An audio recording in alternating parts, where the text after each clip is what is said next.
everyone. Hi, welcome to Servants of the Lake, a Call of Cthulhu adventure here on the Tickingtimebob gaming channel, and also on my channel, Paula Deming, because we thought it would be really fun to do some tech stuff for the first time ever.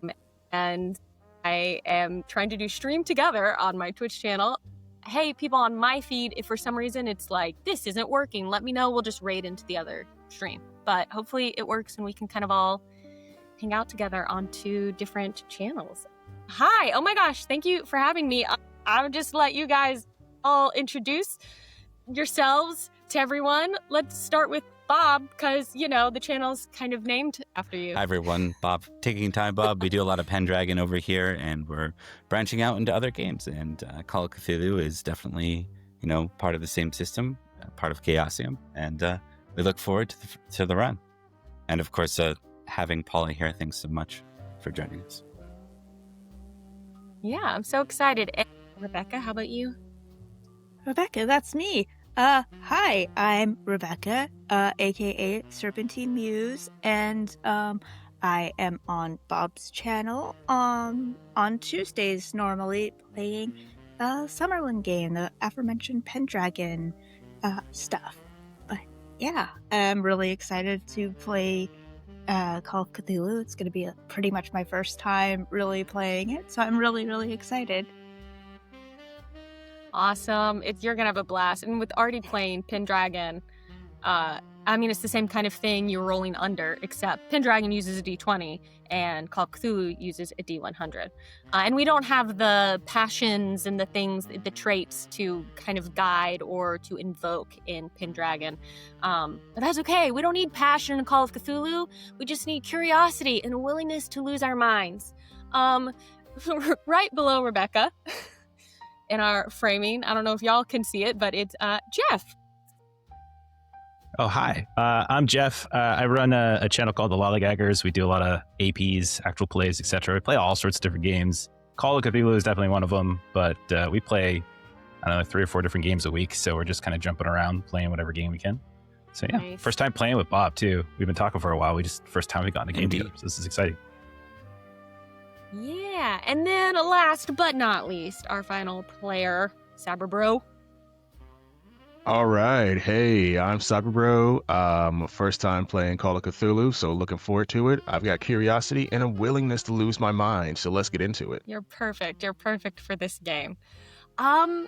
Is there any other top of stream business you would like to do here, Bob? Or are we good to just like roll right into it? I think we're good to get underway. We're here for 2 sessions, so this will be part 1 of 2. Mm-hmm. Yes, and a heads up that the second session is not a week from today. It is 2 weeks from today, so you'll have a week to recover in between, and that's my fault. So it's, you know, everyone can just live with it. I actually really appreciate the players being willing to do that to accommodate me. What else? I think that's it. I think we just roughly an hour in, we'll take a break. So drink as much liquid as you want now, players, audience, because you'll have a chance to deal with it in just a little while. Okay. So, will this be on YouTube later? That's a question. I think the Yes, answer is indeed. yes. We'll have a post-produced, shorter, condensed version without the breaks on YouTube. And I can throw the socials up for everybody. So I'm just jotting down a note. It's January 1926. Snow is on the ground, and the air is cold as we open on a diner in one of the seedier parts of Arkham. You have a client to meet, a well-to-do client with some social standing, and he requested this location specifically, away from prying eyes, as he put it. He's also asked you to arrive one at a time to draw less attention to your group. So I would love to know, who is the first to walk into this diner? I think it's absolutely possible that Peggy would be the first, having been driven by Birdie. Yes. Whether or not he wants to go in first or not is... I think Birdie would let Peggy go in first. He's probably smoking a cigarette or getting the car together. Perfect. In that case, Peggy wanders into the diner. She thinks she's being subtle about it, but I don't think she does anything subtly. She just pushes her way through and smooths her hair, looks around in the least most surreptitious way possible, and finds her person and wanders over. Yeah. You spot your acquaintance, Gerald Fraser, sitting at a booth in the back corner. His winter coat is still on with the collar pulled up, and his felt fedora is still on his head. Good to see you, Miss Perkins. Why don't you order some coffee while we wait for everyone else? Darling, of course. How do you feel about espresso? It's going to be a long night. Yes, just nothing too unusual, or just maybe you keep your voice down just a little, and he'll This just kind is of down. Yes, of course. And he kind of pulls his collar up a little bit more. So, do we think that Birdie would be the next one to enter the diner? Or do you think you'd wait some more? You know what? Let's say Birdie's the next one to enter the diner. He can't let the lady be in there by herself for too long. She sticks out like a sore thumb. So I think Birdie walks into the diner and kind of dusts his shoes off a little bit. He's got some home training, and he looks for the group. Yeah, and who do we see as Birdie walks in? All right, so you're going to see a rather tall, not too tall individual. Birdie has the look of a working man. He's a cabbie, so he's got a laborer's jacket on, a wool hat. That's Birdie. Awesome. All right, and a few minutes later, I think the next member of our group trickles in. Who would like to be next to enter and describe to us what we see? Yeah. I think Dr. Ottoma Stoll will actually come next, and he'll come into the diner and shaking off snow and probably like cursing in like 2 or 3 different languages. And he, like, the first thing you notice about him is that he is a very unattractive man. His ex-wife or his former wife called his proportions ill-suited for his face. Aww. So he has a very low appearance as it is his dumb stat. And you'll see him like kind of limping a little bit, as well as he has a noticeable limp and a noticeable cane that he's kind of laboring on. And he'll look around. This is far too cold to be out this evening. This is a waste of my time. And then he'll look up and he'll see the familiar face of Peggy. And like as he approaches, he'll just say, "This better. This is going to cost you. You know this, yes?" Oh, yes, of course, and it will be worth it. Don't worry, I'm prepared to pay fairly for what I'm going to ask of you. Good. We're just waiting on. And then he'll one more. Then yes, I'm sorry. Please. He'll shake his jacket off, and then he'll kind of, I guess he probably has like a big overcoat, and then he'll take that off, and then without really paying too much attention, just let the snow kind of fall like right there in the middle of the diner, and then he'll sit down next to Gerald. You see one of the wait staff kind of notices this like puddle of water now on the floor, and kind of, if you're paying attention, you will notice that she kind of like rolls her eyes and then goes to get a mop. Yes. Could you take care of this, please? Thank you. Yeah, Honestly, some people have no subtlety. Who chose this venue? This venue is far beneath us, Peggy. We deserve something a bit more glamorous, I think. But it's charming in a plebeian sort of way, don't you think? No, it smells like a dumpster.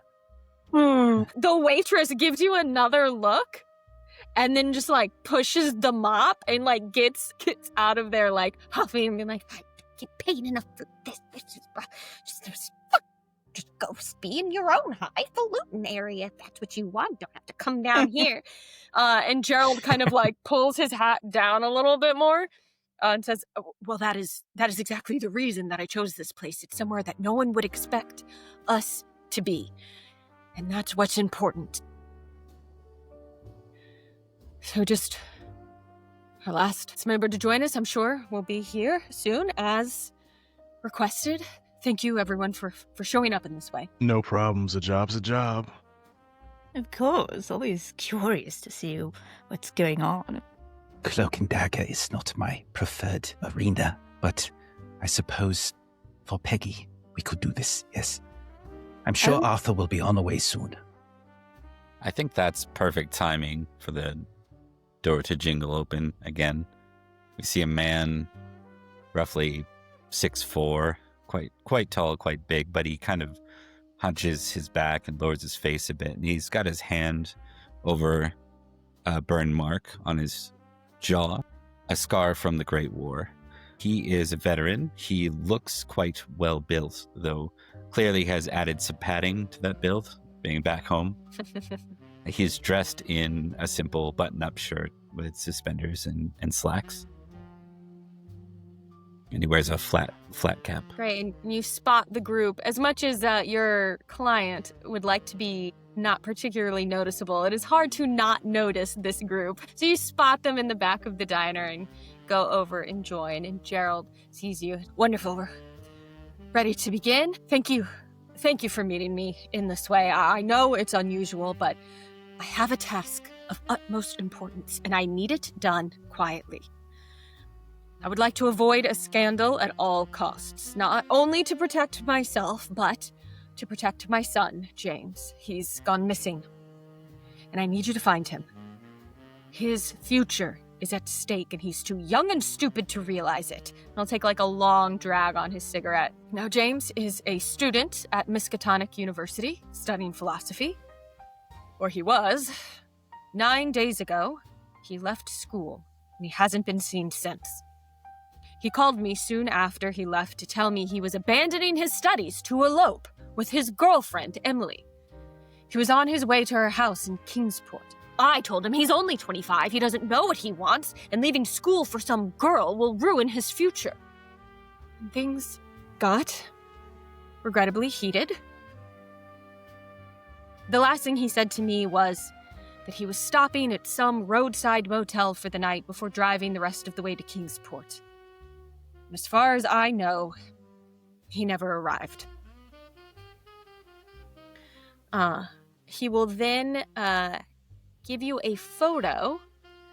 Let me go to the right window. I'm going to share an image with you. Stand by for said image. Fair. This was so easy to share when Oh, here it is. Ha ha ha. Just had to pick the right source. Okay. Oh, no. Ooh. See how that... Not sure stream can see it. Would you get a photo of James Fraser? I think our players were all able to see it. And on it is written, James Fraser, 6'2", blonde hair, brown eyes, drives a black Chrysler Coupe, AB 1652. So hopefully that information can help you with finding him.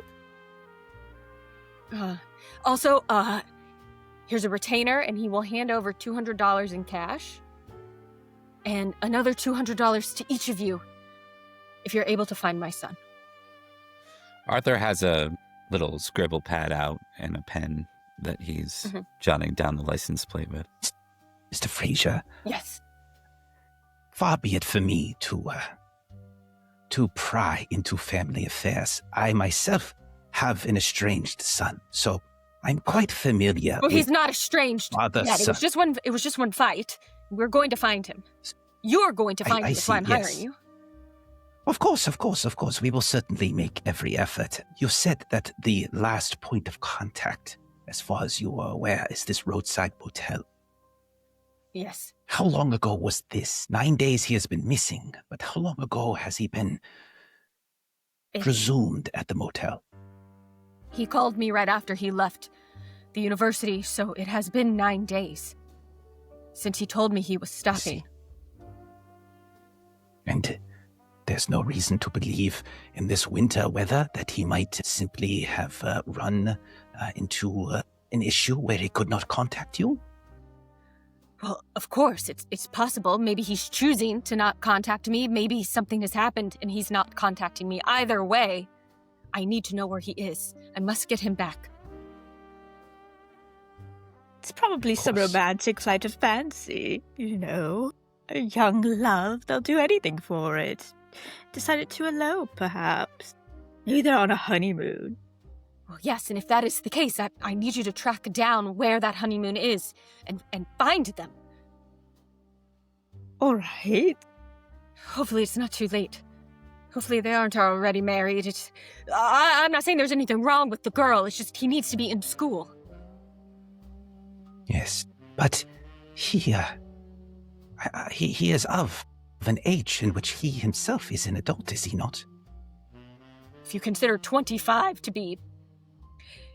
Look, some 25-year-old, sure. Was I an adult at 25? Yes, but I was responsible.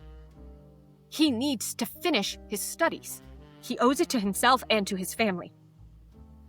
I don't, once more, Mr. Fraser, I do not mean to pry, but you seem very put off, and 25-year-olds disappearing for a few days on a romantic excursion seems perfectly within reason. Is there something you are not telling us that is driving this bit of intensity? He'll say, no, I just want you to find my son. And anyone who feels any amount of suspicion or thinks that Gerald might be holding anything back is welcome to make a psychology roll on him. Oh, please. Yes, that is... As a practicing psychiatrist or alienist, I would be very much happy to do this. So while everyone's kind of distracted with the conversation about this goofy kid, can Birdie count the money with the intent to miscount to get an extra $20 because he's quite poor?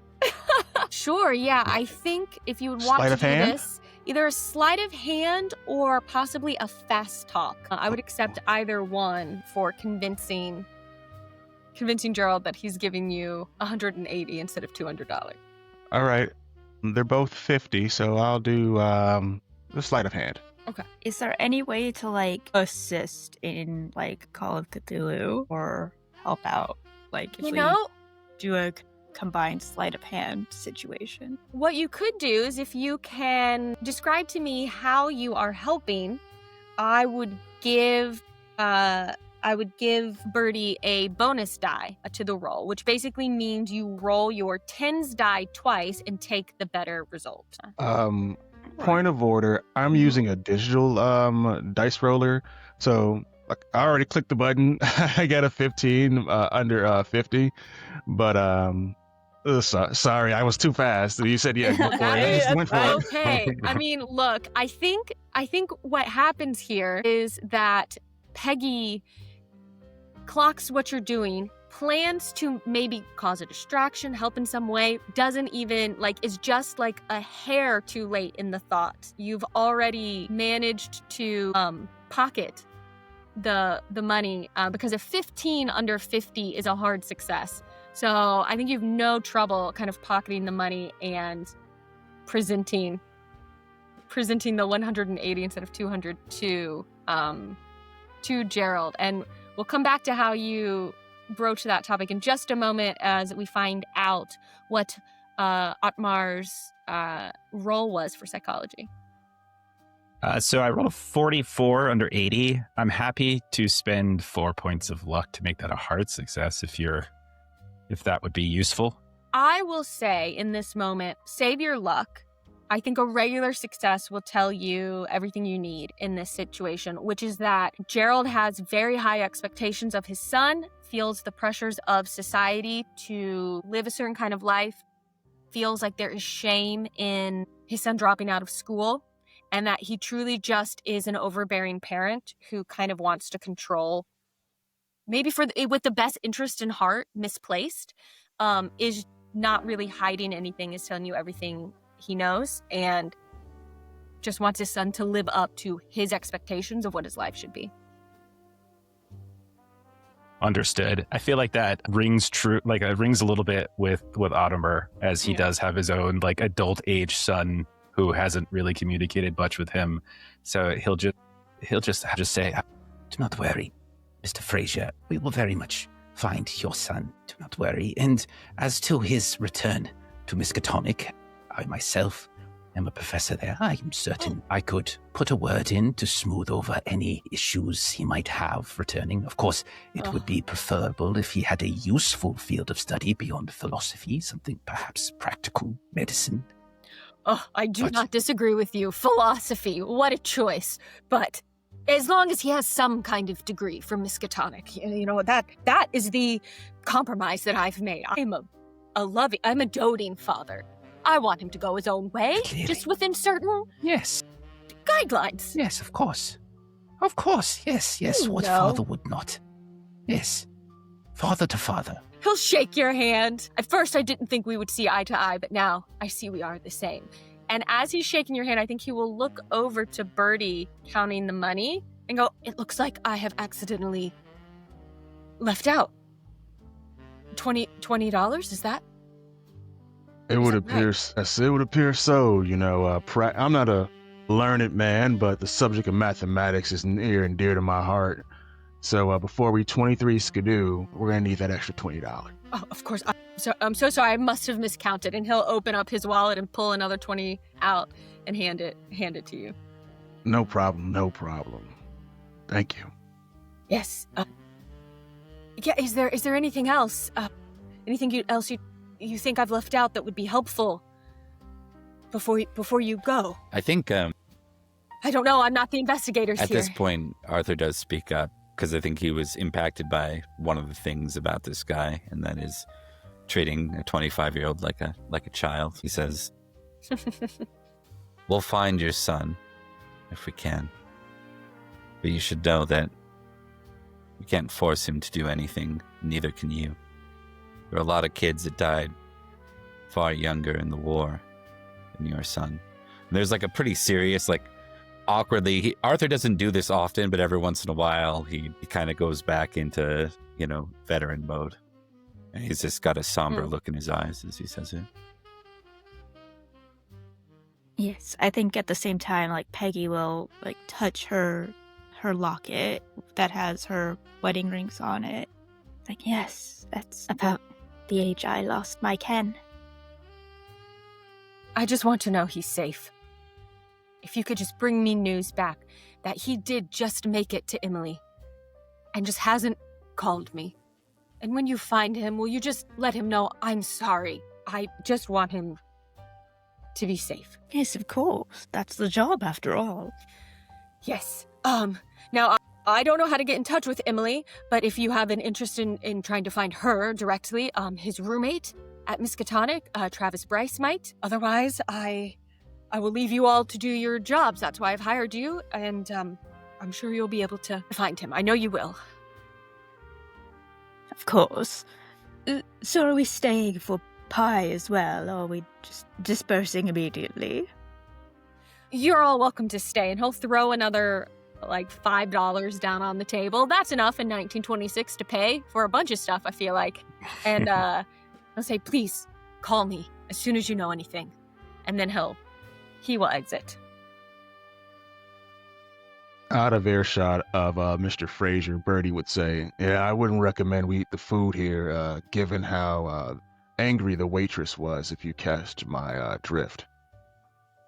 Of course not, Yes. but $5 for the waitress is more than enough to make up for it. Definitely. Audemars does She was very orderly. have a way with words. Thank you very much. It's very kind of you to say, Arthur. And I'm proud of you for sharing your truth. It's not often that you're so willing to say these things in front of the public. Our sessions have been working out wonderfully. Yes. Never mind, he says under his breath. There he is. Great. So you have your task before you. You just need to decide where you'd like to start. Well, if anyone would like to accompany me, I could very easily navigate Miskatonic. We could speak with the roommate, Mr. Bryce, believe. Indeed, I Easy think that's enough. a wonderful idea. Yep, I've got the car. I'm on the clock, so I'm driving. And if I'm on the clock, you all are too. I'm happy to come along. if it makes sense to start together. Unless there's any value in splitting up. We don't have many Well- leads. Yes, just this Emily in this motel, perhaps, but I would suggest we are going to investigate this motel. We must first find which one. And then once we do, perhaps all travel there together. Great. So it sounds like we want to head over to Miskatonic University. And I think it's easy enough to find the small campus apartment that James shared with Travis Bryce. Excuse me. So yeah, you can go and let's say it's like middle of the day, maybe late afternoon at this point. Early afternoon. Let's say early afternoon. When you go and you knock on the door and the door opens and you see kind of a wiry, small frame, dark-haired guy, early 20s. He's got glasses on and he sees all of you. Yes, can I help you? Hello there, darling. We have some questions, if you don't mind, about your darling roommate, Mr. James. Oh, James Fraser. Do you know he left here without even giving me any notice? Now I just don't know. Not at where- all. No, he just not here. All his stuff cleared out. It's not like him. I tell you what, it is not like the James I have lived with the last year. What is like the James you've lived with the last year? Well, he's good at school. I think he was doing well in his classes. I mean, recently he started missing his morning classes, but I think that's because he was staying up late at night on the phone with that girlfriend of his, talking all the time. I had to get earplugs, so that I could sleep at night. Oh my goodness. I know. What sort I of know. things do they talk about? I mean, you know how people in love talk. All this, oh, I miss you. You hang up first. No, you hang up first. Our future will be together. I don't know. I think I did overhear them talking about saving up money, wanting to elope. How serious? Yes, I think so. I think very serious. I never met her, but I do have her information here somewhere. Really? Give me a doll and share that with us. Yeah, okay. I don't see any ethical issues with that. And he will go through some papers that he has on a desk and pull out a calling card on it, and it's got what is her last name? Emily Livingstone, and a phone number written on it. I mean, I think he just went to her in Kingsport. And maybe it was for the best. I mean, starting to miss his classes. He wasn't sleeping great. Honestly, I'm glad he's gone. I bet I can find a better roommate toot sweet. And I'll hand over the calling card to Peggy. Sure, thank you, darling. You've been a wonderful help. And shall I just take out a 20 and give it to him? His eyes go so wide. I won't even need a roommate right away with this. Of course, it's absolutely too much trouble to go through your life without one, and especially in the middle of winter. Horrible. What's your name, ma'am? Oh, I tell you, but you really don't need it, do you? Because that's for your discretion. Okay. You see, he gets a look on his face where he's like, wait, discretion. Should I not have given this information to some perfect strangers who came to my room? Anything else I can help you with? Depends on my lovely associates. Mr. Bryce, was it? You Yes. said that James cleared out all of his belongings. Yes, as you can see, and he kind of will open the door the full way and step back a little. Oh, thank so you. To see into the room. I'll try to interpret that as him letting me inside and just sort of shove my left leg in and my left leg. So I have I'm missing a portion of my left leg beneath the knee. So I'm just going to kind of sort of shuffle my way inside to see if he'll let me come in. He's he a does that. small, nerdy kind of guy. So he just lets himself get fully he almost apologizes to Wonderful. you for being in the way. He's that kind of. Yes, excellent. Yeah, sure.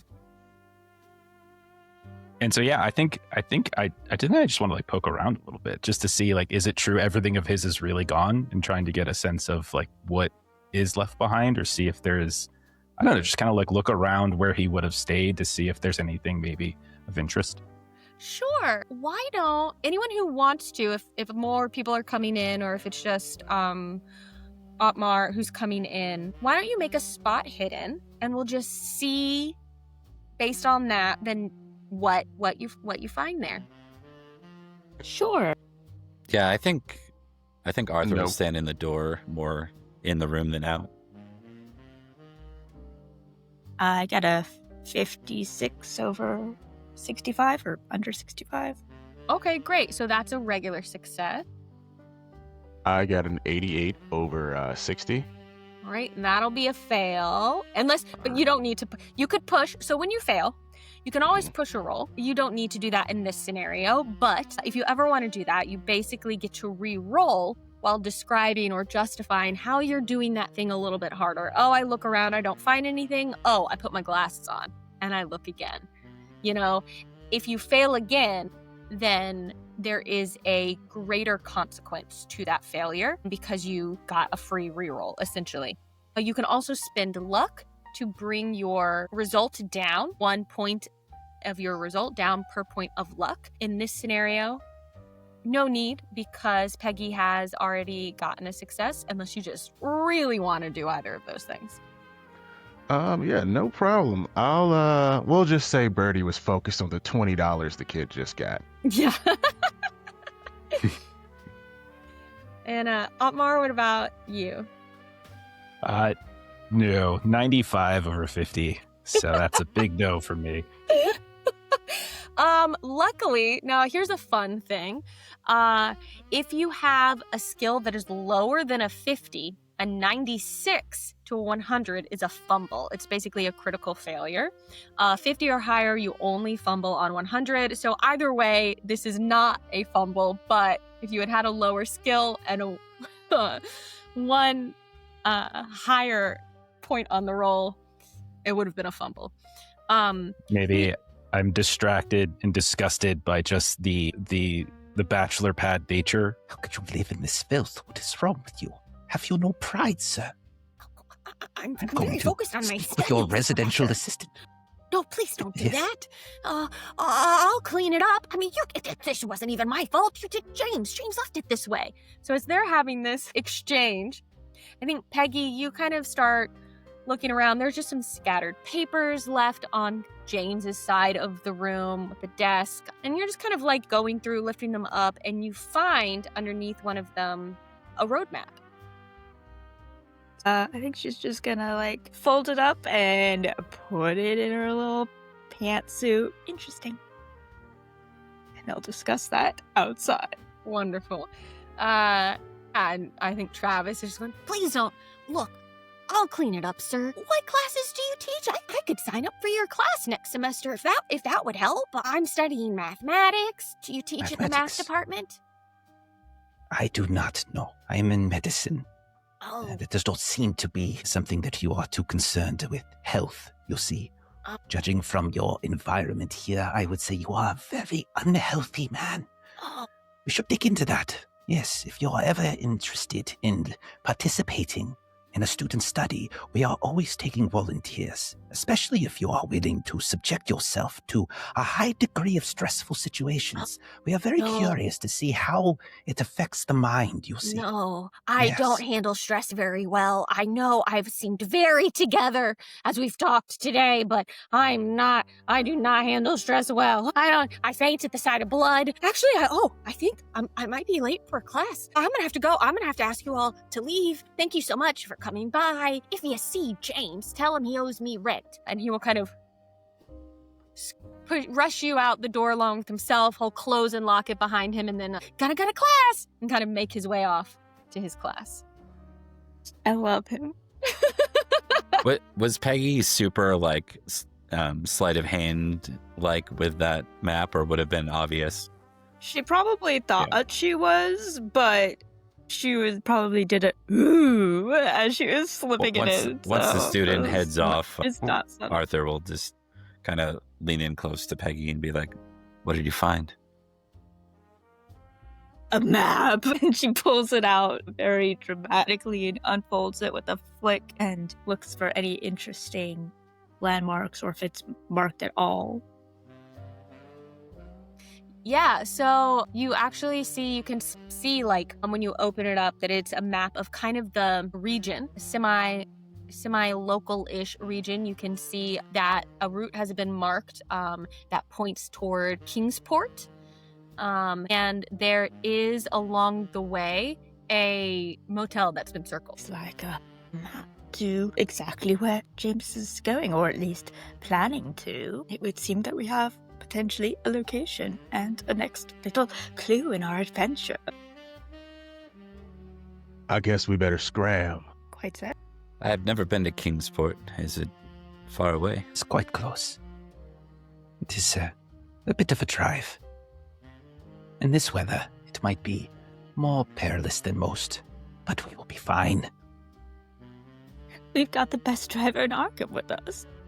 And as I said before, the meter's still going. So let's roll. Great. So you all get into the car driven by Birdie and start to make your way following the route on the map down to, are you going to, forgive me if you said this, I was looking at my notes.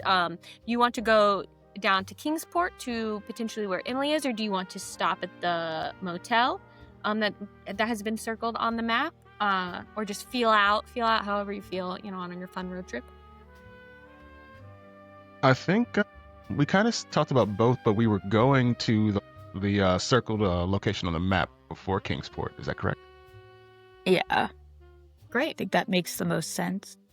Do we have any?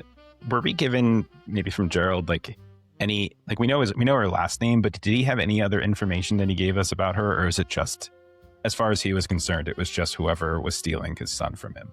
Yeah, I don't think if James gave him a lot of information about Emily, I don't know that Gerald paid that much attention to it. So basically what you know about her is her name's Emily Livingstone. She's in Kingsport. His son is in love with her. And that's basically what you know about her at this point. And there was a phone number on the card? Yeah, so Travis gave you a little card that had her name and a phone number on it. If we wanted to, we could stop at a payphone or some such and try and... darling, could we stop by your office and use your phone before we proper head out? I suppose that is acceptable. It is not a far walk from here, yes? I mean, we're already on campus. So Great.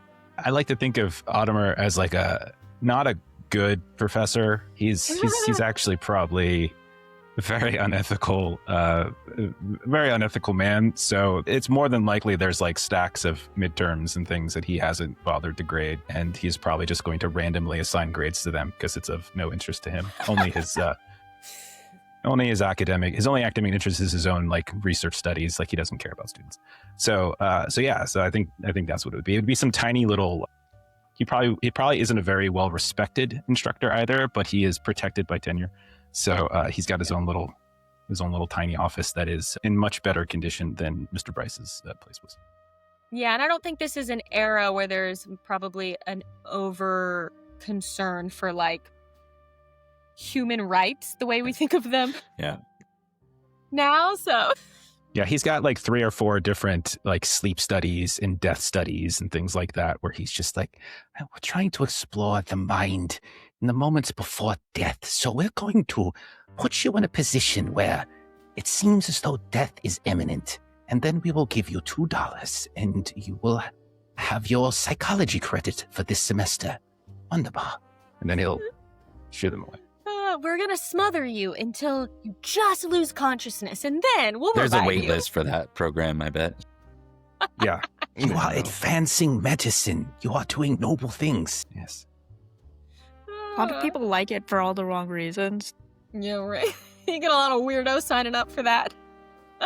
Yes. That A lot study. of people who like to read Edgar Allan Poe. It's very curious. But yes, I think once we get to the office, Peggy will hand you the card and say, your office, I think you should do the honors here.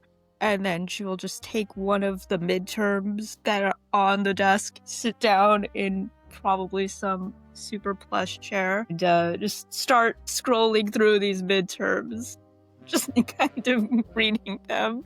Sure, if you want him to do the call, yeah, he'll do it. Absolutely. So he'll pick up the. I'm not sure. Are we doing? It wasn't. I don't remember what kind of phone it was, whether it was rotary or not. But he'll pick it up and he'll dial through or try to get an operator to connect him. Sure, let's say a rotary phone. You know, were there phone operators at this point? There probably still were. We'll gloss over all of that. You make the call, and unlike the second ring, I mean, so fast, the call is answered. James, is that you? Please tell me it's you. I am very sorry to disappoint, madam. This is not James, but I am looking for him. Are you Emily Livingston? Yes, I presume? that's me. My name is Emily Livingston. Do you know anything about James, or are you looking for him? Yes, we are. He's very uncomfortable with the show of emotion, so he's kind of awkward. Yes, why are you crying? Are you okay? Are you in danger? No, I'm fine. James was supposed to be here 9 days ago, and he's not showed up, and he's not made it here, and I don't know where he is, and I'm so worried. I'm so worried that something's happened to him. Why would he not show up? It's not that he doesn't love me. He wouldn't lie to me. He said he was coming here. Miss Livingston, everyone lies to each other, so do not worry about that. Yes, I'm sure. Yes, so. Do you think he was lying? Do you know? Wait, have you seen him? He told you that he's not actually coming. He doesn't love me? No. Yes, he did in fact depart to meet you. He just hasn't reached you yet. Yes, something terrible might have befallen him. Winter roads, as you know, very you think icy. He's gotten in a car accident? Well, that's certainly a feasible situation. Yes, it would explain many things in this story. Peggy Yes. grabs the phone out of his hand. Darling, it's all going to be okay. Don't pay any attention. Man? He's overly. Unfortunately, I figured that since it was his office we were calling from, it might be in the best interest. Never mind. It's too many details to concern yourself with. Although I would anyway. Please, do you know something about James? Sort of. We're in the process of looking for him. We heard about his disappearance, but yes, he was on the way to meet you. We're trying to figure out anything that we can about him, and anything that you have to give us would be a boon. No, I don't know what's happened to him. He was supposed to be here. He called me that he was leaving school. He had saved up enough money, and he hated philosophy, and he thought he was going to love it, and he didn't. And so he thought he didn't need to be in school, and he was going to come and use the money he'd saved up, and we were going to get married. But he hasn't showed up, and I'm so worried. I don't know what could possibly have happened to him, but something must have, right? And that's what we've been hired to figure out, darling. And we are so good at our jobs, and we're going to find that out, and we have your numbers, so as soon as we find anything out, we'll call you and let you know. But okay, that was the last you heard, was when he was leaving. Yes, I haven't heard from him since then. And you had plans to meet up? Yes, he was going to come to my parents' house. That's where I live. And he was going to come here, and he was going to talk to my father, and then we were going to get married. All right. And where exactly is your parents' house, where you live? In Kingsport. And she'll give you the actual street address as well. Perfect, darling. Well, we'll investigate further, give you a call, and we'll make our way there as well, probably eventually. Who knows? Okay. Especially if we find the boy. We'll give him a proper escort. If you find him, when you find him, I'm so worried, and I love him very much. And he needs to call me. Of course. What a dreadful boy not calling you and making you worry. Yes, I'm sure he's just being silly. Everything's fine. Yes. He'll buy you so many flowers to make up for it, I promise. Right. I have to go. I think Yes. I think it's dinner. I don't know. just please find him. And she Of just hangs course. up. She hangs up and goes, honestly, Ottoman. Ottoman, I am not a piece of furniture. Whatever. She was hysterical. I could not hear a thing she was saying. For goodness, Her how are we supposed to fiancé find is him if she just cannot a- commune? Oh, fiancé. Shouldn't you know enough about the human mind that sometimes it gets clouded when there's so much going on? That is not my specialty. Therapy. Whatever. No, it's the chemistry of it all, you see. That is... I mean, It is they're all not the here nor same, aren't they? What did she say she was not going to meet him at the motel then? He had marked this on his own. Apparently, yes. They were meant to meet at her domicile, which is given to be here. You said it's not very far away, the Kingsport. Why stop along the way? It is a day trip. If I remember, I could be wrong, but I thought it was like a day's drive away or something. Like it was close to Arkham. Am I wrong with that, Paula? Yeah, it's not terribly far. You know, it could be any number of reasons why he would have stopped. You know, I guess Gerald didn't tell you what time of day James left, so maybe he left later in the day, so he needed to stop for the night, or maybe there was weather. It's hard to know. And, you know, maybe at this time, you know, they weren't going what we considered to maybe be a shorter drive now, especially with like freeway driving and stuff. Maybe would have taken a bit longer then. So he probably could have made it all in one go. But maybe it would have been a bit of a stretch. Well, yeah. One other thought this is probably just reaching. That's okay. I do that all the time as a player. Yeah. So the Livingstons in Kingport, would we know? I don't know. I don't think Ottomer would, but they have like a reputation of any kind. Is there something we would know about them? I don't know. Or maybe Peggy as the debutante. Dilettante. If you Dilettante, want, sorry. anyone who would like to could make a luck roll to see if you happen to know anything about this family. Let's see.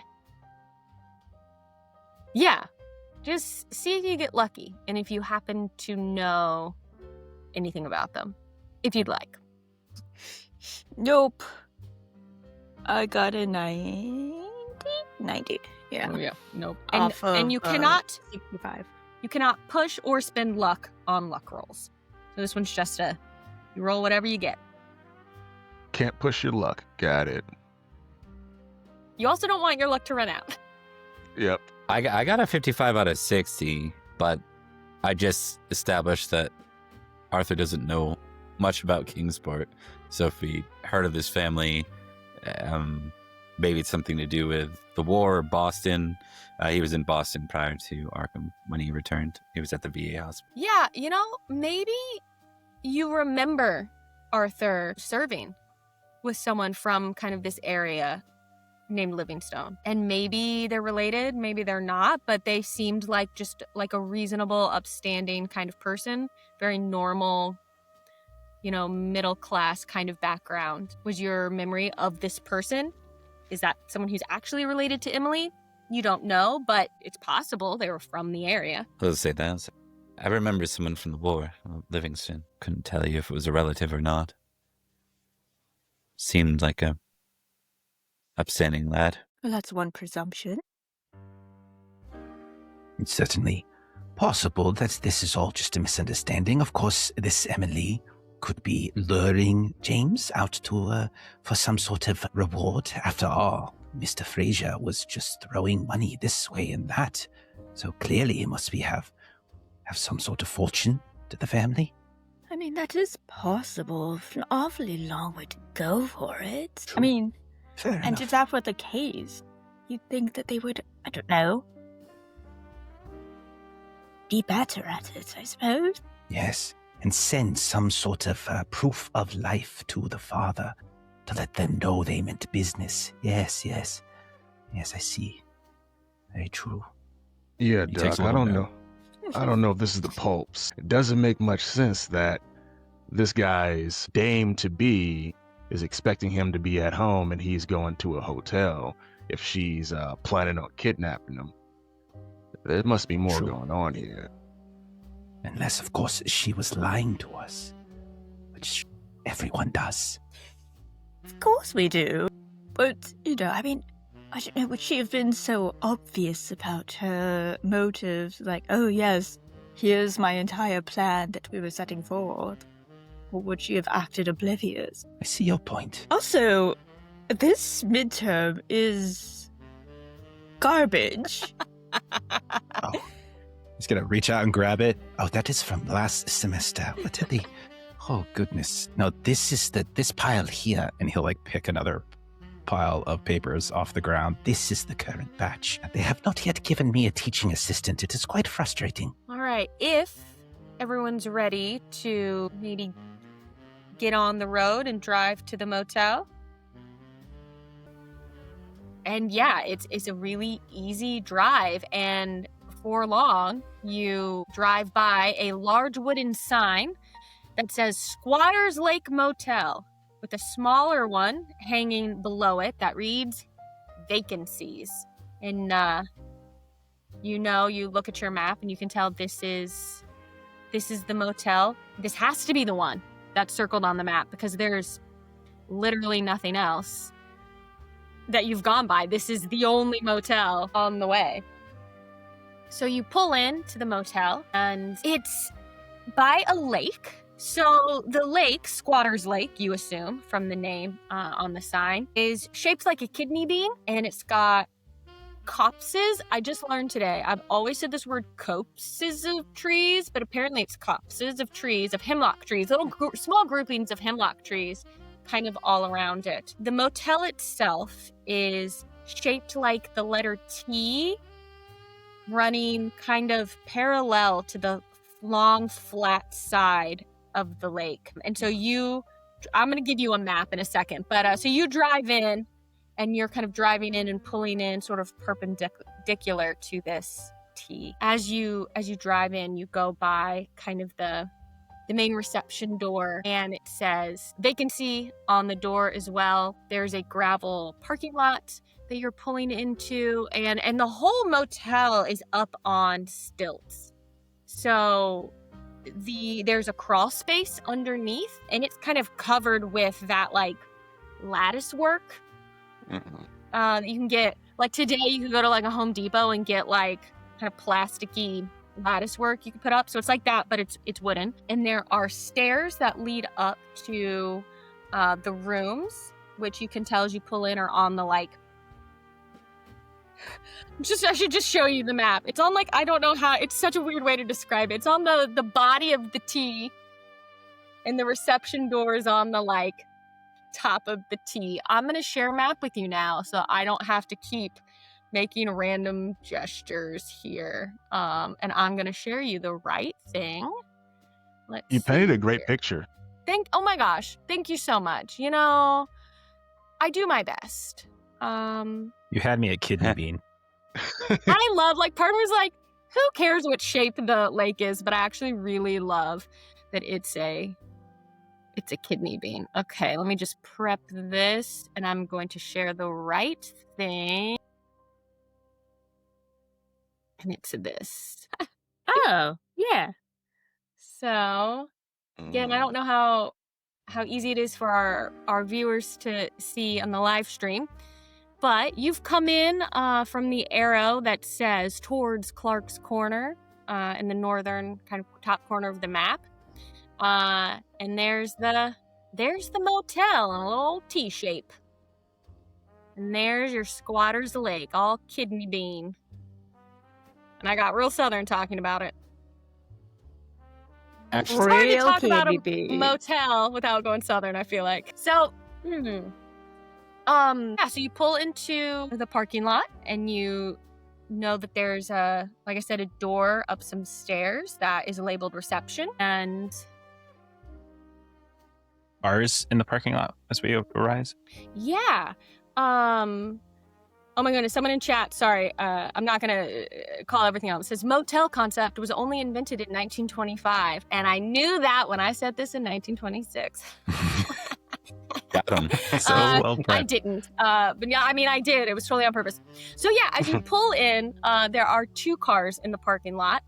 One is a this is a wrong year. One is a 1920 yellow Buick Marquette, and the other one is a Ford Model T runabout pickup truck. So no black Chrysler coupe, the license plate AB 1650. Yeah. So either he has already departed, or he never arrived. Indeed.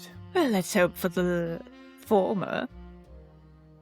It's been some time now. It's not looking good. I know that's not what we're paid to do, but before we get in front of anyone else, I just want to say that odds are not looking in the favor of him being alive. He sounds really morbid. Don't be such a pessimist, darling. Yeah. Yeah, you're a breath of fresh air, I'll tell you what.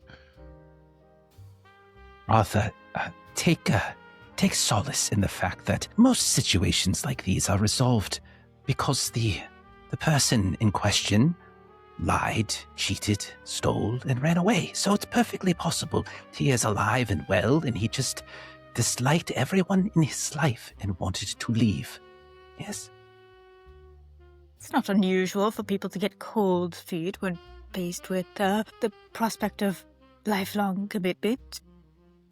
And his father was, well, he hovered, and he was a bit controlling for a man whose son is 25 years old. Yeah, I also thought that was odd.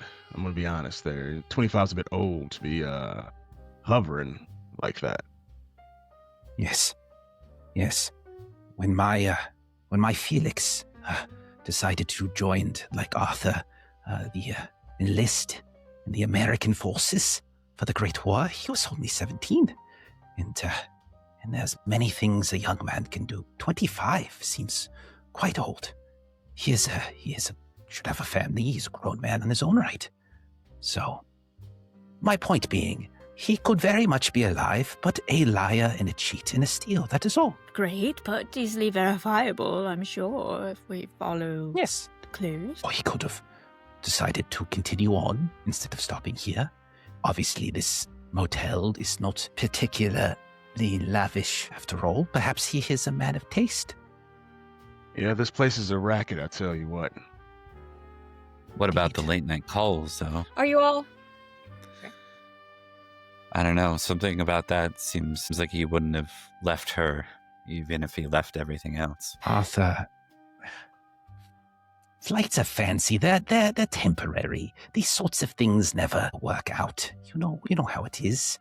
He's infatuated one day, and the next day he finds something else that takes his interest. No, it is only in one's work that we can truly commit to something, not in another person. Or maybe he just truly had to think it over, Maybe he decided or thought to himself he didn't know what exactly he was running to, only that he realized he was running from something and made a rash decision. He wanted time to sort it out. But this is all speculation. You need to sally forth and find proof. Are you all getting out of the car? Yes. Yes. All right, so you park. You add your vehicle to the 2 that are already in the parking lot.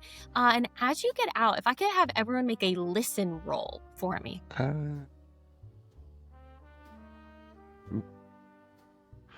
I rolled a 69 over 45. Nice.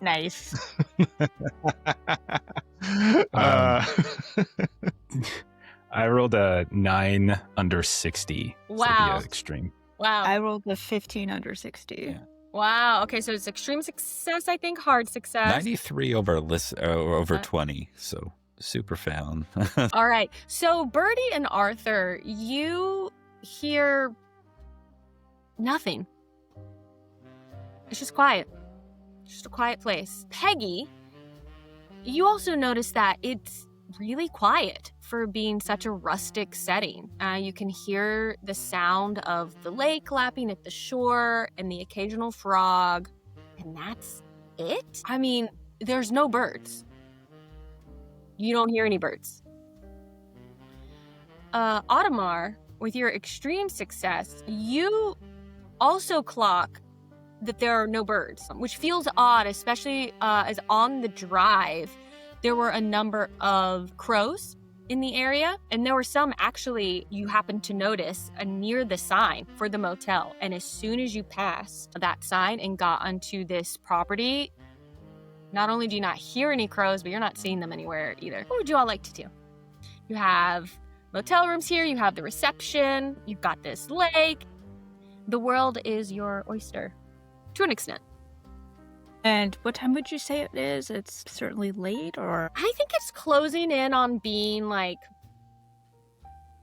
maybe a couple hours from it starting to, well, let's see. It was like midday. Y'all left the same day. Yeah, y'all have maybe a couple hours of daylight left before it's nighttime. So if nothing else, you might, depending on what you find here, you might want to take advantage of the fact that you're at a motel where you could stay the night with it getting dark soon in winter weather. But, you can decide what feels right. I think Birdie's going to take a walk around the motel, kind of case the joint, as it were. I think Arthur will wander with Birdie because he wants, for different reasons than casing the joint.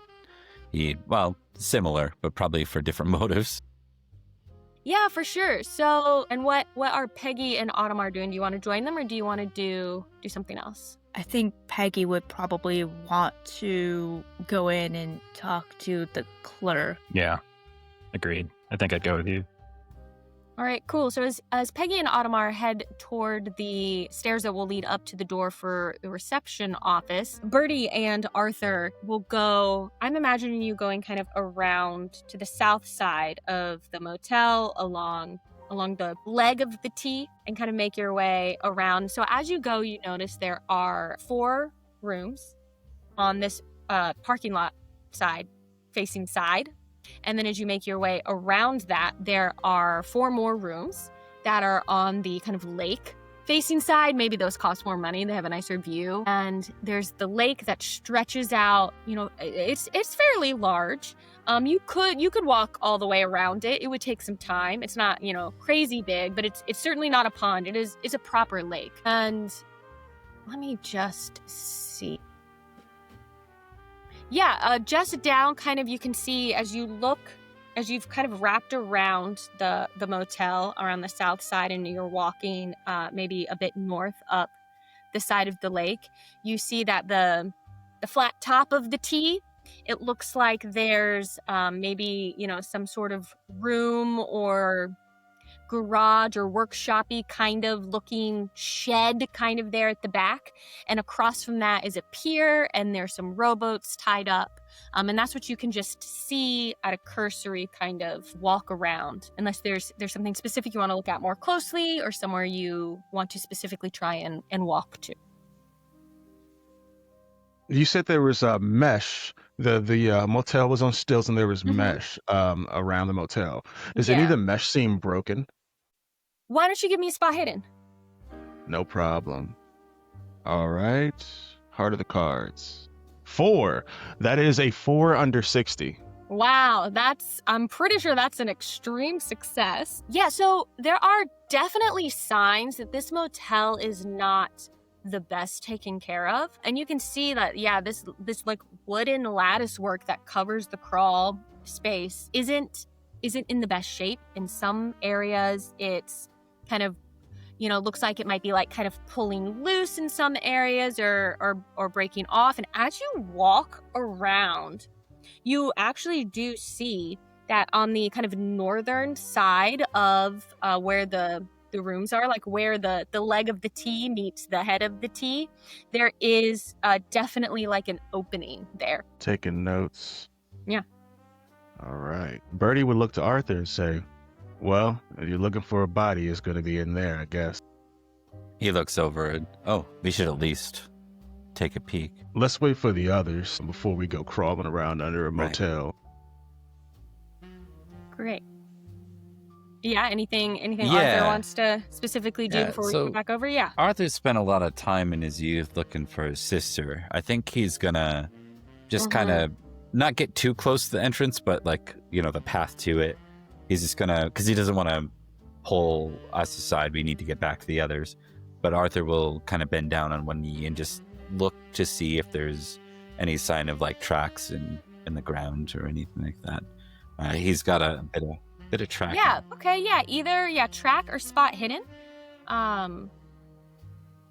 You can make that and tell me what you get. Can I lend Arthur some assistance?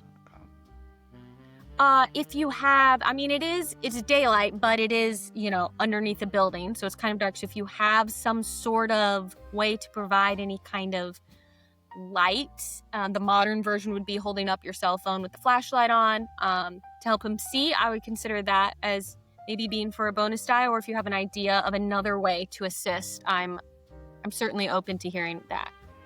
I can use the nice version of a cell phone and flashlight, a lighter. So I Yeah. can pull out my lighter Sure. and flick it and give him just a little bit of ambient light. Okay, yeah. Why don't you roll a bonus die then? There, Funny enough, Arthur? so I rolled the bonus dice and got the same number. I had 11 both times. Oh my gosh! That is 1 over a fifth. Can I spend 1 luck Wow, to yeah. bring me down to a fifth? Yeah, to Yes, hard you can. or Yeah, spend 1 luck point and you'll get an Extreme. extreme success. Yeah, with an extreme success, you see absolutely signs of displaced dirt, and the ground under there being somewhat overgrown. Obviously there are weeds and dirt under there, and there's definitely an area where grass and weeds are kind of tamped down, something's been there, and displaced dirt, maybe something dragging or crawling through the area. And at that moment, let's cut over to Peggy and Audemars entering the reception. Sounds good. So you open the reception door and a little bell rings as the door is opened. The room is all wood paneling, and this is something that is going to be a recurring theme in this motel, is varnished wood paneling everywhere. Across the room from you is a wide wooden reception desk, and behind that there is a wall that has a door that you assume leads to some sort of employees only area. On that wall, there's also 2 stuffed and mounted boar heads hanging with a shotgun between them on the wall. And under that is a rack of keys. On the walls to the left and right are decorative license plates hung. Kind of you ever been to a Cracker Barrel? That's what it makes me think of. It's one of those places that hangs old stuff. So they have old license plates hung on the wall. The desk has got 2 oil lamps, a jar of pencils. There's a bell to ring to get someone's attention. But right now, no one else is in the reception. Goodness, truly the sticks indeed. Who puts swine on the wall as decoration? That is just... Piggish behavior. Yes, indeed. They are clearly out of the city at this point. Do you see that there? And he's going to look at the license plates. That is curious, don't you think? Yes, what's even the point of it? Are they from old cars that they used to have? And just sort of playing a hunch, he's just going to scan it for... Yeah, for because we have sure. that license plate. Yeah, give AB me- 650, 1652, something like that. Yeah, give me a spot hidden. And you're welcome to as well, Peggy, if you think you would also be looking closely at the license plates. Completely up to you. Yeah, I rolled why a not? 26 under 50, so I can spend a point of luck if that would help to get down to a heart. Yeah, go for it. All right. I Let's do rolled that. a 69. Nice. Over Nice. 65. So I'm just gonna, I guess, spend Well, 4 Since- points. I would say, if you want, since Audemars is getting a hard success, Okay. save your luck because he'll get all the information that you would also get and a little bit more. So, yeah. So, as you're looking at these, you don't see any numbers that match the license plate you were given for James. What you notice is they are all from like the early 1900s, so they are all old. But it's kind of like whoever hung them isn't good with straight lines or they aren't neat. Like there's one section in particular where they all look kind of haphazard. So like a good chunk of the wall looks like neat and like these were done on purpose as decoration. And then an area near the reception desk, they're just slightly off the way they're hung. And that probably irritates him. I'd like to think maybe he's maybe Audemars a little OCD, and so seeing like kind of the lack of consistency. What? Who? Why would they do this? It's a grid. They are rectangles. There is no discernible purpose to hanging. It's like this. Oh goodness, Peggy, we must spend the least amount of time here. Well, it's not. It's just they are quite old. Like, what purpose do they serve?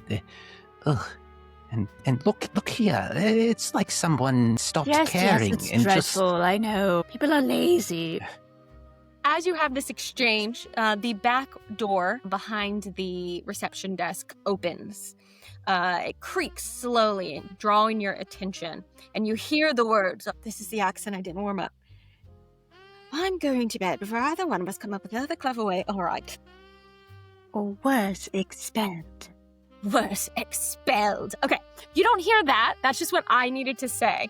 Just a minute, you hear, and then a screech of wheels follows, and you see a balding, white-haired, liver-spotted man is being wheeled into the reception area by another elderly man. They look like they're related. They look so similar to each other. The man in the wheelchair wears brown slacks and a white shirt, his frail hands gripping the armrests tightly as he enters. He squints at the investigators and nods. He squints at you and nods, politely at you. And the man pushing him is in faded blue coveralls and has a kind expression on his face and a full head of white hair. And this is the man who speaks to you. Welcome to Squatter's Lake Motel. I am William. This here is my older brother, Robert. Don't mind him. He can't speak much anymore. He took kind of a funny turn a few years back. You can see he's my older brother. Yes. And he will move kind of stiffly to the desk and removes a guest book from the desk and says, can I interest you in a room? We do have vacancies. Possibly. Maybe later. Currently, though, before all that, we do have some questions, actually. Yes, of course. Happy to help. And then perhaps I can give you all the information about the rooms. It's going to be dark soon. The sun is going to be setting before too long, so you don't want to be driving on these backwoods roads too late at night. And we do have vacancies. But sure, of course, ask your questions. Yes, we are looking for a young acquaintance of ours, a young man. He goes by the name James Fraser. He's quite taller than I am and quite younger and more attractive than I as well. His hair, and he'll do his best to describe, but he'll probably do a fairly poor job of describing it. Perhaps we could just look through your guest book. Do all guests sign in here? Oh, well, yes, of course they do. Now, many people come through here, so your description, I don't know if you have a picture or something, I don't know, but please, here, you may look through the guest book, and he'll hand it over to you, and you can look through it. Okay. I think I know we as players saw the picture. Like, was that like an actual photograph that we were also given? He handed that to you. Gerald gave that to you with the information written on it about James's description and his license plate. So you do have a physical photo. Okay. So he'll turn to Peggy, like, did you have that photo that Gerald gave us? Of course, darling. I just figured maybe that you would. Anyway, she'll hold it up. Just close enough, but not give it over. Oh, well, my eyesight's not what it used to be. Bring it closer. Okay. He'll look at it for a moment. No, I'm sorry to say I've not seen anyone who looks like this. If the eyesight is truly that bad and poor, maybe they weren't getting that close up to you. Yes, I will see if you see his name in the guest book. I guess there it is. You may look. Yes, thank you so much. Reading through and looking at all the names, seeing if anything pops out. Yeah, so you flip through and you don't see James's name, but the last page in the book is ripped out. Did something happen here? There seems to be a page missing, gentlemen. Yes, as you can see, my brother, he is not in a good state. He shakes, and he did spill tea on it the other day, and I had to rip the page out, or else the liquid was going to ruin the entire book. So, sorry about that, but there is room for you to put your name if you... Should you want to say the night? I'm not trying to pressure you here. And was that page filled with, Oh, yes, there are some visitors right now, and so they would be our most recent. There is... Can I remember their names? There is someone in... Yes, room 6, room 7, and 8. Those rooms are booked right now. So, those names, and then whoever was recently before them. Just a few names, probably, yes. Can I do the, turn the page thing and get, a charcoal pencil out and do, the little etching to see if anything pops up on the next page? Oh, gosh, what a fun idea. You can try to do that. So, okay. But I think as you do it, if you're going to pull stuff out and start, doing rubbing, William's going to go, excuse me, and he's going to try and take the guest book. Pay him, Peggy. Of course. Doesn't money seem to loosen things here? I mean, we have to sign in if we're going to spend the night, right? Well, if you're going to spend the night, yes, it is 50 cents a night, cash in advance, for a room. And like I said, there are 8 rooms in the motel, 3 are taken, 1 my brother and I use, so you have access to rooms 1, 2, 3, or 4. Those are all the ones facing the parking lot, and they'll have hot water and oil lamps. We don't have electricity here, but we do have the oil lamps we light at night. And yes, some of the rooms have double beds and some have singles. Let me remember which ones are which. They are. He looks at his notes. Peggy makes a notion of quickly sketches. Yeah. Tries to pull the book back while he's looking at the notes and does a quick sketch. Yeah. If possible. Sure. I think while he's distracted, yeah, you could try and make a rubbing while he's very slow though. I don't move very quickly, so if you wanted to do do some kind of dex or something. Yeah, what would be I think want to make some sort of a check for this just to see what you are able to glean, and I think because pages got wet and then pulled out, it might be hard to see. I think this is going to be difficult. So, sure, if you want to try sleight of hand, what is your... Yeah. You only have the base in sleight of hand. Okay, if you can get this a regular success, then we'll see. Yeah, it needs to be just a regular success. Or I was going to make it worse. Just going to shoot us with shotguns. Okay, that hung up. No, that is a 50. So that is far away from 10. So that is a fail. Unfortunately, I am too slow. As you do the rubbing, but whatever was written in here before wasn't pressed down hard enough to leave any marks on the pages after, and so you're just not able to pick anything up. Pity. Meanwhile, William is saying to Peggy, and how many rooms can I put you down for? Again, 50 cents a night, cash in advance. And do you have, 4 rooms available? I have 4 rooms available. Let me see here. I can tell you how many beds are in each of the available rooms. Room 1 has 2 beds, room 2 has 1, room 3 has 1, and room 4 has 2 beds. All right, so we should be fine with the two bedrooms. Are there more than two of you? There are Yes. 4 of us, in fact. Oh, wonderful. He's not even Room- trying to be stealthy. Room Do you one. want your own room, four. darling? I usually prefer I have a routine, you see, and I would not want to impose on Arthur or Birdie. I would get in Indeed. their way, you see. So you and I take the ones with the 1 bedroom, and then they could have like the 2 bedroom rooms. They seem to be very friendly. Perhaps we Yes. get one for the 2 of them, and then you and I each get our own. That seems only fair. At this point, let's give Arthur and Bertie a chance to decide if they want to have any say in this at all. We'll cut back to them. Do you think you're waiting for Peggy and Audemars to come out of reception, or do you think you would go to them to see what they're doing? What do you think? I think Bertie was kind of leading the casing, and Arthur was along for the ride there. Does Bertie suggest they go in? I think Arthur would naturally just stand outside and wait. Yeah, I think Bertie would suggest that they go in. We've kind of found kind of what we're looking for, so... And then you never know what the lady and the doctor are going to get up to, so might as well go in. Great. So the two of you, as this discussion is happening, you walk into reception as you hear Audemars saying, yeah, Arthur and Bertie are quite friendly. I'm sure they could share a room. Is that so? Oh, Birdie. Hello. Yes. Well, I mean, there's only 4 available rooms, and it would be absolutely gauche to just take up all of their rooms.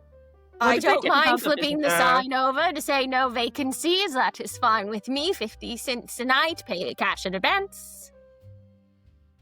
I mean, if you Well- want to. Well, far be it from me to impose. I mean, if Arthur's fine sharing a room with me, I've got no problem. Yeah, very well. Whatever works. He doesn't sound super pleased about it, but he's not going to raise a stink. Okay. All right. So that sounds like you two are in room 1. That is a room with 2 beds. Please sign in the guest book. And then you other 2, you were sharing a room? Yeah, that's right. Sir, yes. Oh, was that to us? I wasn't sure if he was saying if Peggy and I were. And to the Yeah. lady and the German fellow, sharing a room or separate? No, not at all. Yes, no.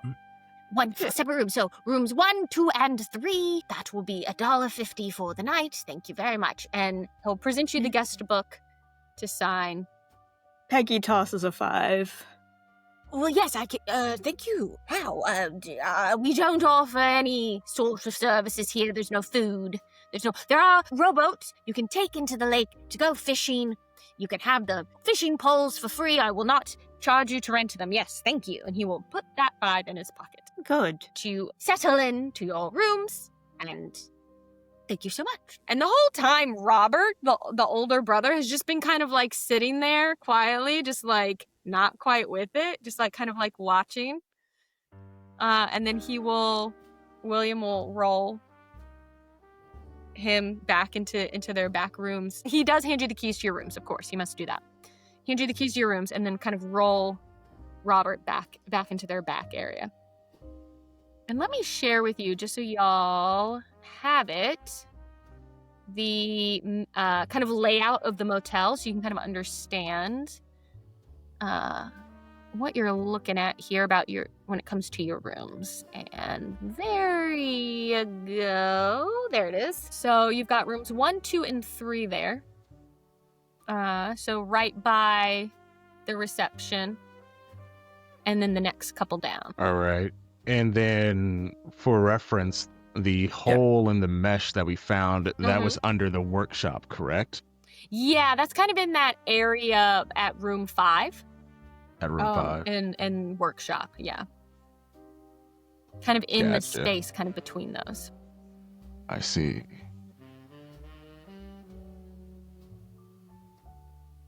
Yeah, so you have your room keys now. Would you like to go and check out the room, settle in, keep looking around the motel? What would you like now? What would you like to do?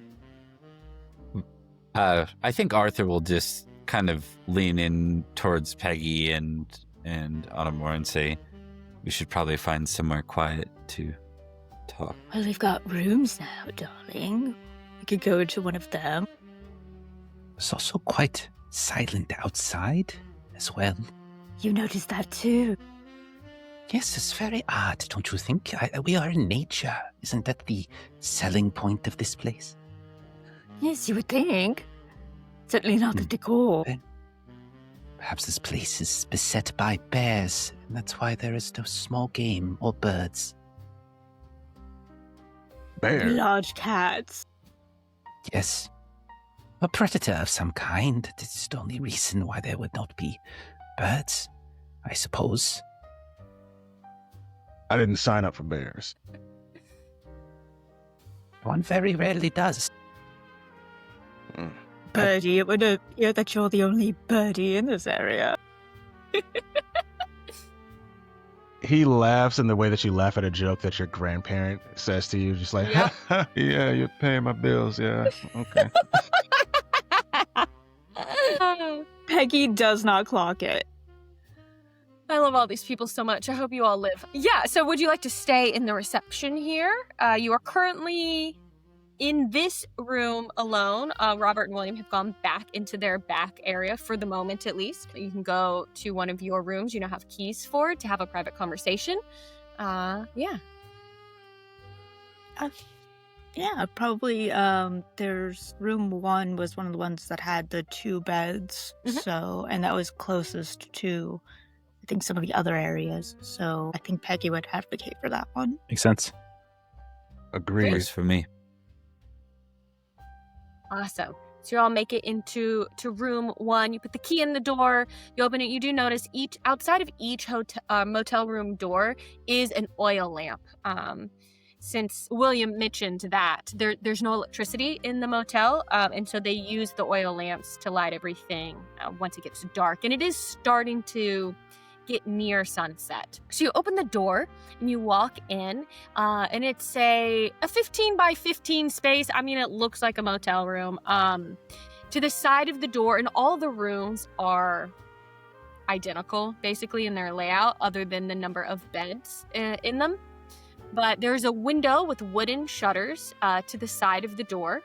And again, just like in the reception area, the walls, the ceiling, the floor are wood paneling. Except for the one wall that is the adjoining wall between the next room. That one has a wallpaper on it, and it's like a green and white diamond pattern. There's a door that connects the rooms to each other, so that if you wanted to book something as like a suite, you could, but each door has a bolt on its own side, so that you can, lock it for security reasons. The room has a bookcase.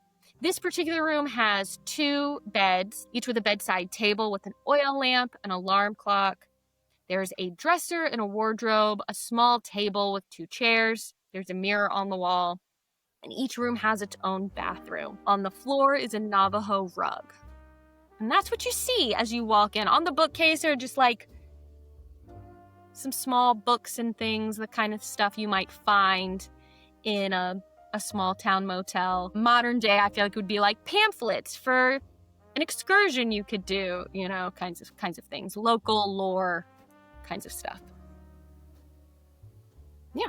So you're in the room and you can do what you'd like in here. We spoke with the managers of this establishment, and they have not seen James. We tried to look through the guest book, but conveniently or inconveniently, perhaps, the most recent page seems to have been torn away. They seemed either incompetent or nervous. One of those two. Or both? Couldn't quite get a read on it. It's a little bit strange, but maybe they're just dreadfully bored with nothing to do. Probably a family establishment or something. Yes. I didn't like the peepers on the older brother, just gonna be honest. Hard way to go, that one. So curious. The reception area had a wall filled with license plates. Old ones. I did not see. I had a hunch, perhaps, that maybe James's might appear in the array. But fortunately, I suppose it did not. So his whereabouts and his automobile's whereabouts still seem to be mystery. Could attempt to check in with the other guests. We found, Birdie found you would have seen, what was it again, mesh? Yeah, lattice, right? Like lattice work. In the lattice work, there Yeah. was a section missing around the other side. It looked like it was not, looks like someone did it on purpose. Maybe someone's dumping something. Maybe it's a hobo squatting. Could be a bear. Could be a bear. Yes, Making a hole with intention. they are. When a bear puts its mind to something, it can do anything it wants. It could be smarter than the average bear. I don't know. If this was a game where I could give you inspiration or whatever, I'd be like, take inspiration? Can I take a point of sanity? You know what? Take a point of sanity. You haven't had any sanity checks yet. Hell You haven't yeah. lost any. Gain a point of Right. sanity. That was funny. That was funny to Yay. me. Well done. Well timed. Oh man. So, are we still operating under the assumption that something untoward happened to poor James? We thought perhaps he had driven through here. The last we heard, he was coming to this motel, and then he was going to continue on to Kingport. We saw nothing along the route here to suggest that any horrific, catastrophic automobile crash happened. So, are we to linger here further, or do we want to push forward? Perhaps something caught his attention between here and Kingsport. Artemo, are you not a man of science? Isn't it all about exploring a better avenue and gathering information and evidence rather than, oh, this is just blah? Yes, but within the confines of a laboratory, not in this rustic place with pigs on the wall.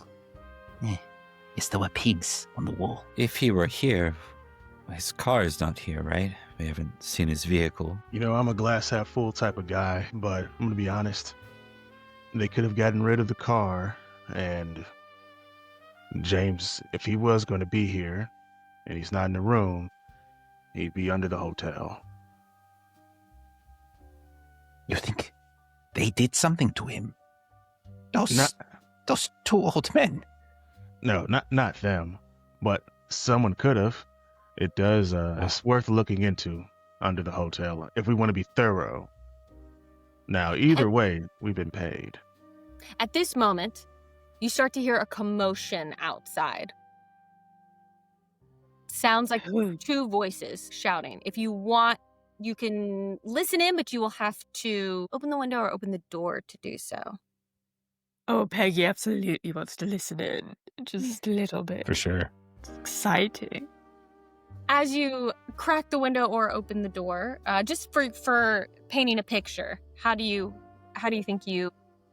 Can we please all be squished up against something together with our ears out too at the same time?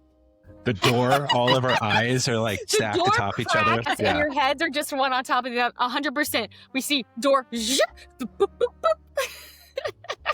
And you see outside William and a young man gesticulating wildly in front of him, extremely agitated. William's standing there with his arms crossed, and the young man is saying, "You said you don't know if he'd stayed here. I know he did, as he told me so.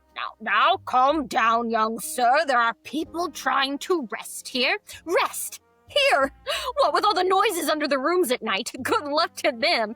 Now, what room did he stay in? Tell me what room he stayed in." I said, "I don't know, and that's my final answer. Now stop bothering me or you can get the hell out of my motel." And at that, the young man stamps his foot and then walks south around the motel to one of the rooms facing the lake. And I want whoever has the lowest luck is going to make a luck roll to see if William noticed you two or you four snooping. So it looks like Audemars has 55 luck. Arthur has 60. Birdie has 60. Right now it's Audemars. What do you have, Peggy? I have 60 minus 13. True. You have the lowest luck now. So Birdie, make a luck roll, and we'll see if William noticed. If you succeed, he did not notice. If you fail, he notices you. All right, heart of the cards. 81 over 47. Yeah. William, as this young man stomps away, he walks past. He walks all the way down past your rooms. You're right there by the reception and around. And so as William's watching him, his gaze naturally goes and he clocks your foreheads out the door. And he just goes, Honestly, the clientele is dreadful. He walks off toward that like workshop looking area. Well, We should go talk to that young man. we should absolutely go talk to that man. We've got to talk to that young man. Do you think, Arthur? I agree. Something doesn't sit right with me here. This is, unless he's talking about the same guy. Even then. So I feel like good shuffle after the younger one. Yeah. I think it sounds like you've made that decision pretty like quickly. You all were like, oh, we should talk to him. So I think you can get out and make it around the motel quickly enough that you see him going into his room so that you know he is in room 8, which is the one on the south end of the motel facing the lake. So you see him just close the door behind him as he goes in. I think Peggy will immediately just like, knock, knock, knock. The young man will open the door, clearly expecting someone else to say, please, just tell me what you...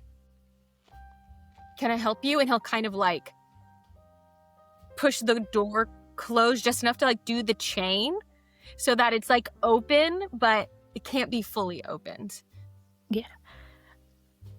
Yes, can I help you? But notice that awful interaction that you just had with the management. Yeah, sorry about that. And you see, like, he's kind of a different version almost of, like, Travis was. He's, like, skinny, gangly, but he doesn't have quite as much of, like, the nerd kind of vibe about him, but he's got, like, curly red hair and looks young, probably early 20s, and like he's not doing well. Like his clothes are in a bit of a need of a wash, and yeah, he's just saying, "I'm sorry you had to hear that."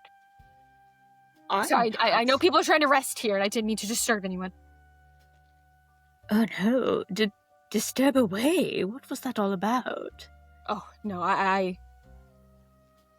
really don't want to go into it. And you can make a persuade or a charm roll to see if he's willing to talk to you. I'll go for charm. Heart of the cards. 75, so I will. While that's spend all of happening, I that. think Arthur is just going to position himself so he can try to stick his foot in the door if he tries to close it. I mean, he's mostly hired as the muscle in a lot of these cases. Yeah. If you want, Peggy, do you want to spin luck or do you want to push? Ooh, I think I'll push. That's exciting. Yeah. All right, so push is just you're rolling Push, you again, roll and then again. if it fails, it's real bad. Yeah, if it fails, there's a bigger consequence. But Okay. maybe you'll make it. Maybe. You have pretty high charm, I think. Yeah, it's 58 over 75 or under 75. Perfect, yeah. So describe to me, like, you start trying to, like, put on your charms, and you can tell that he's, like, not buying it. He starts to shut the door. So describe to me what you do to push this, to convince him somehow to actually talk to you. Darling, I know it's difficult, but we're looking for someone as well.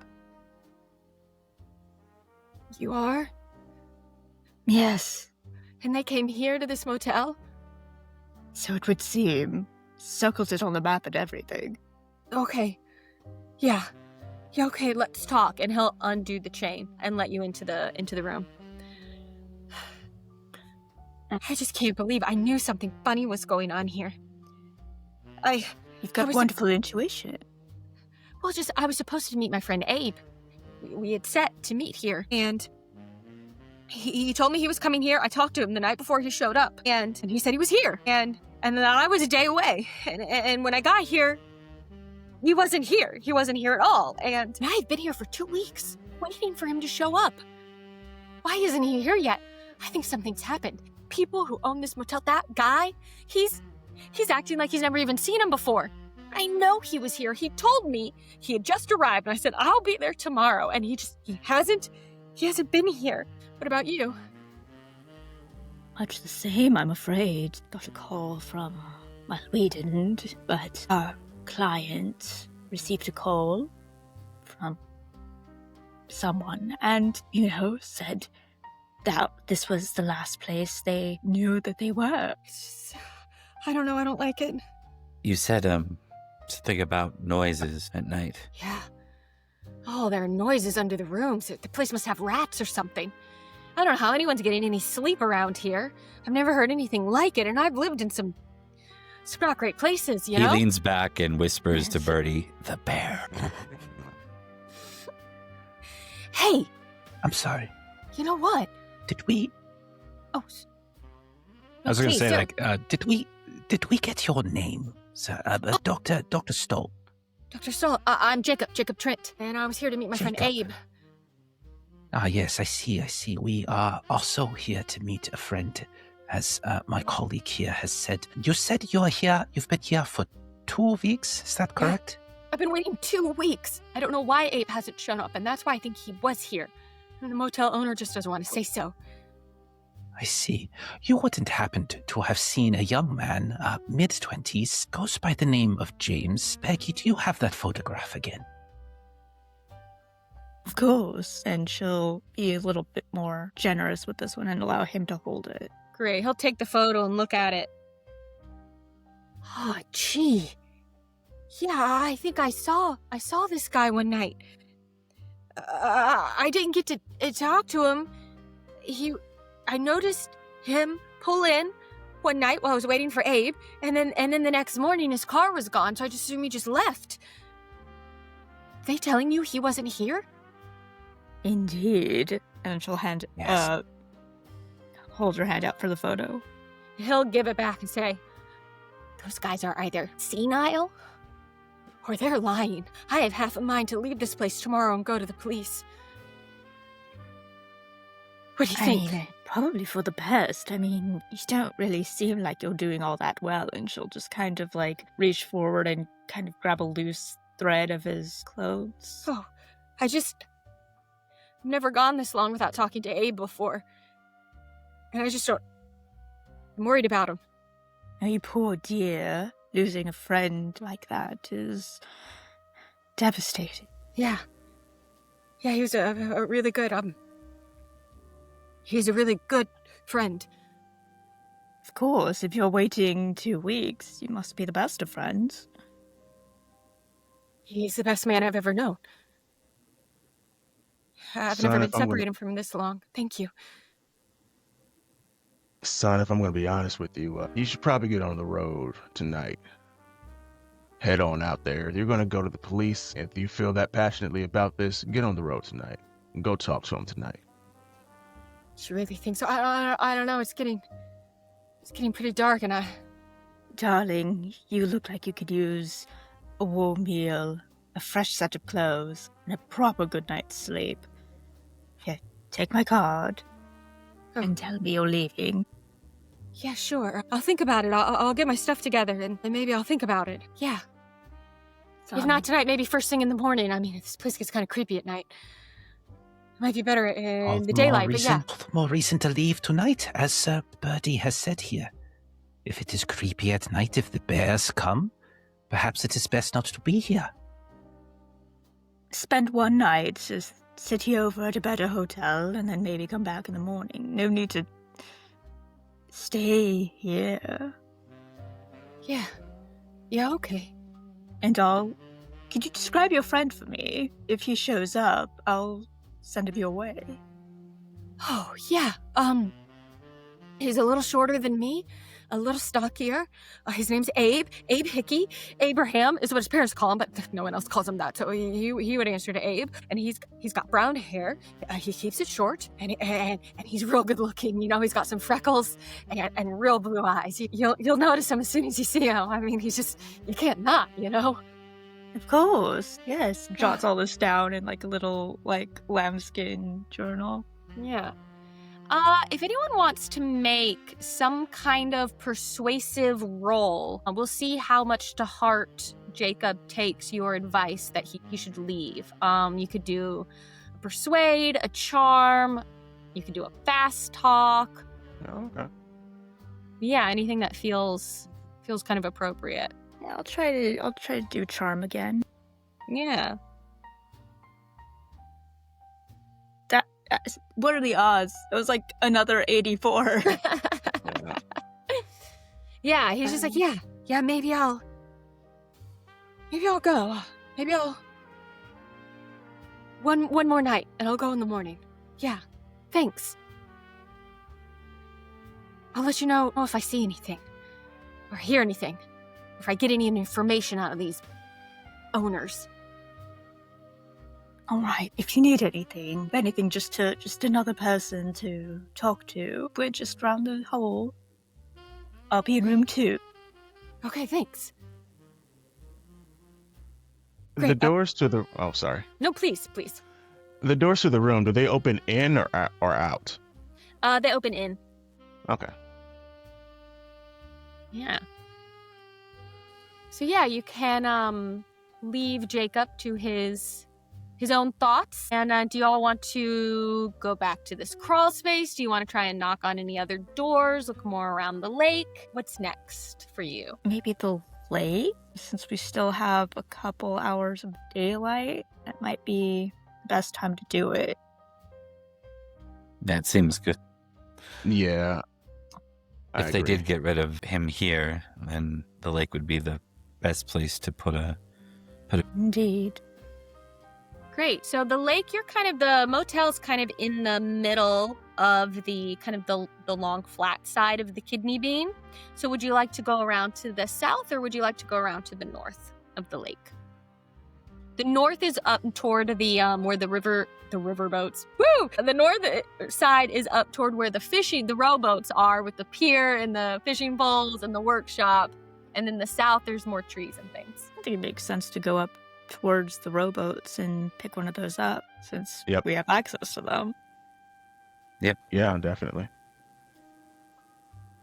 Yeah, great. So if you walk up to the north kind of side of the lake, you're walking up to where the kind of that workshop looking area is. And you see the 3 tied up rowboats right there with a little pier, as we've described before. And as you walk up that way, kind of coming back down toward you from further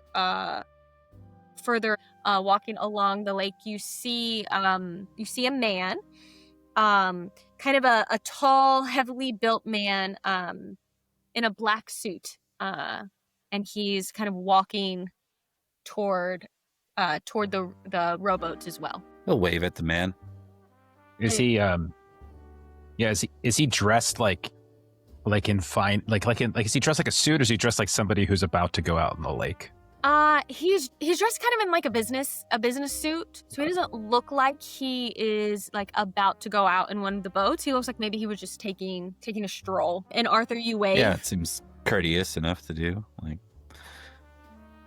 yeah, he'll just kind of as you close the distance with him, he'll just kind of nod and say, hey, are you? Sorry, the name's Arthur Spires. Are you from around here, or are you staying at the motel back there?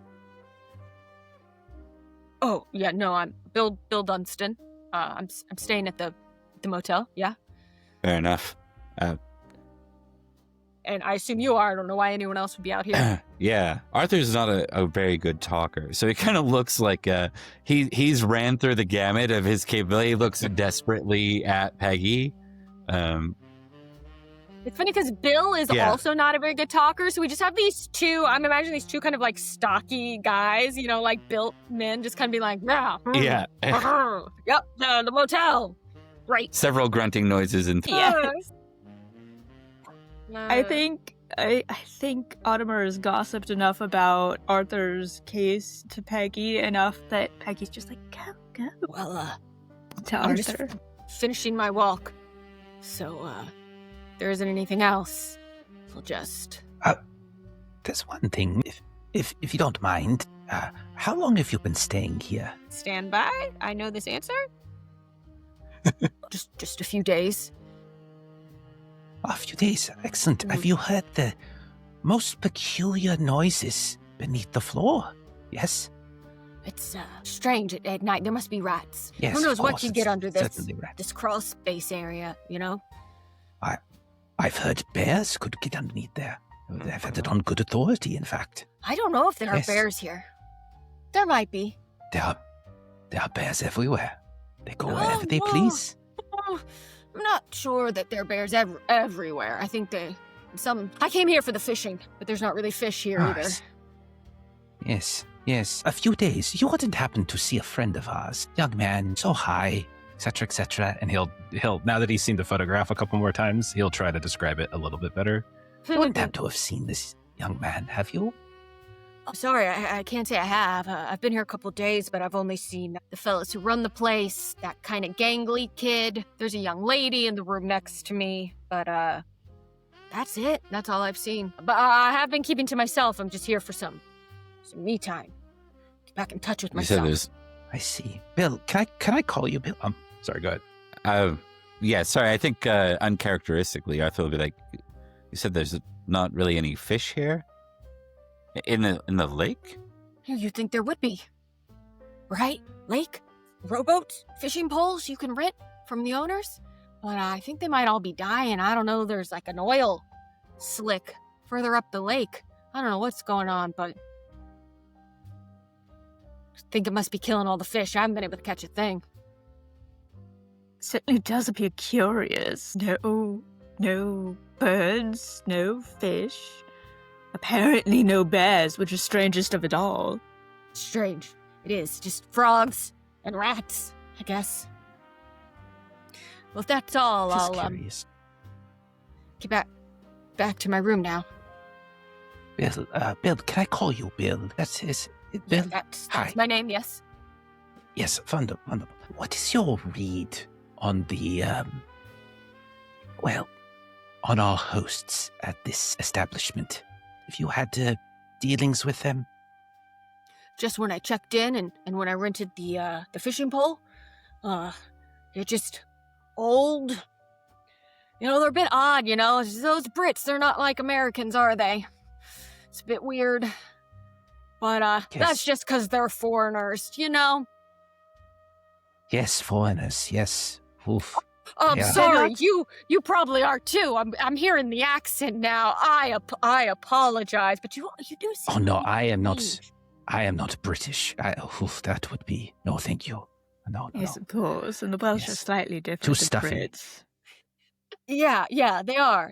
They're odd. You know, what's real strange is I never see the one in the wheelchair. Never see him when the sun's really high up, only once it's later in the afternoon. And definitely at night. Never see him in the bright sun of the day. Very strange. Maybe he just Well, sleeps you a know lot. how old... I was just going to say, you know how older gentlemen are? Sometimes they just take lots of naps. Yeah, must be it. Well, You've been very, very helpful, Bill. I appreciate it very much. well, nice meeting all of you. Have a good rest of the night, and it's gonna be dark soon, so just be careful walking around.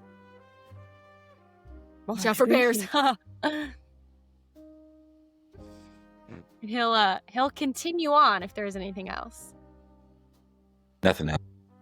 Yeah, do you want to keep walking further up the lake? As I go, Arthur will just say, it's starting to seem like there's something funny going on here at this motel. Maybe the fish thing is nothing. Just could be something like an oil spill, but I don't trust those owners. It doesn't really have anything to do with them being Honest- British. Of course So not, you'd be darling. justified.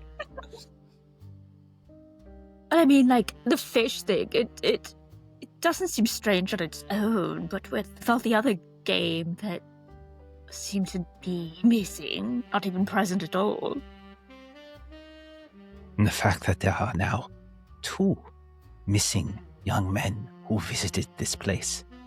Not just James, but this Abraham. As you are talking and walking further along this up toward the northwest corner of the lake here, you notice as you get further up to where kind of the lake starts to like curve back around where you first saw Bill walking down from, you notice some marks in the dirt there by the lake, and you see that they look like tire tracks.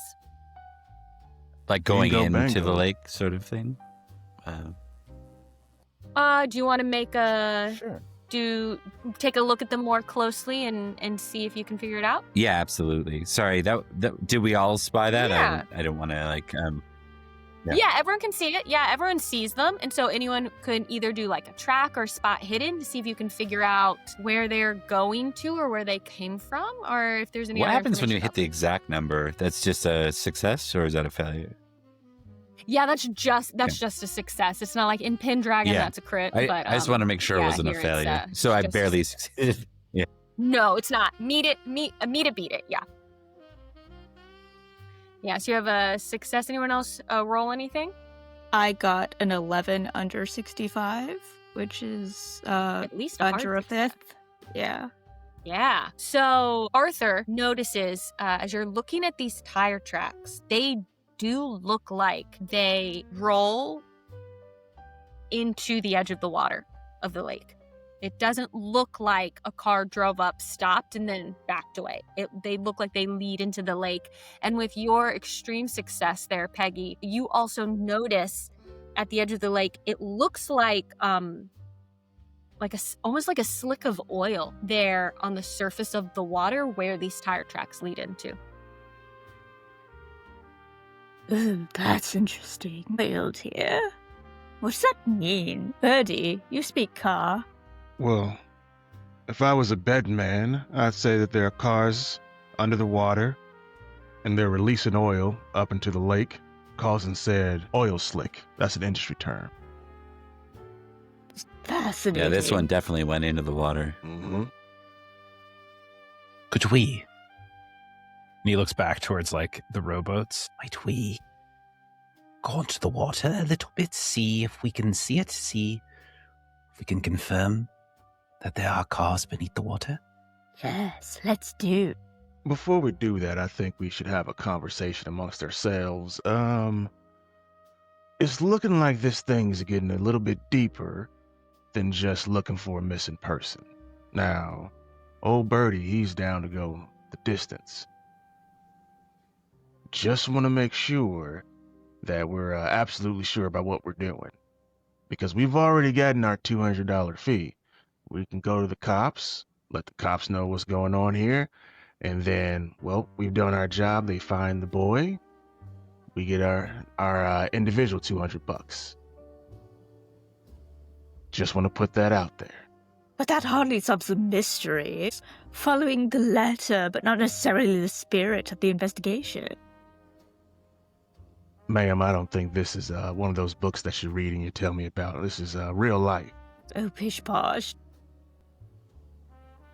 Personally, having seen the surrounding countryside, I am not particularly filled with confidence over how well the constables here will be able to solve this mystery. But dear, what is there, like, in on it or something? Corrupt police Oh dear. officials. And we send poor Jacob to see, but he has not left yet. I don't think he took my information to heart. He seemed to blow me off. So what then? We confront the owners? Ooh, I think there's still a couple steps before that. I'm very curious about the noises beneath our floors. The entire hotel is on stilts. Perhaps we should be very careful when we return to our rooms to ensure there aren't other modes of ingress into them. I agree. Every door, every room has a connection to the other room. Make sure your bolts are on. And I understand you both have rooms to yourself, but I can speak for myself. I can't speak for Arthur. If you two wanted to take our room and Arthur and I took the other room, Arthur, I'll sleep in a chair, or what, it doesn't matter. But no one should be sleeping by themselves here. Yeah, you have a good point. Just What we found out, they could be taking people right out of their rooms. But for what reason still?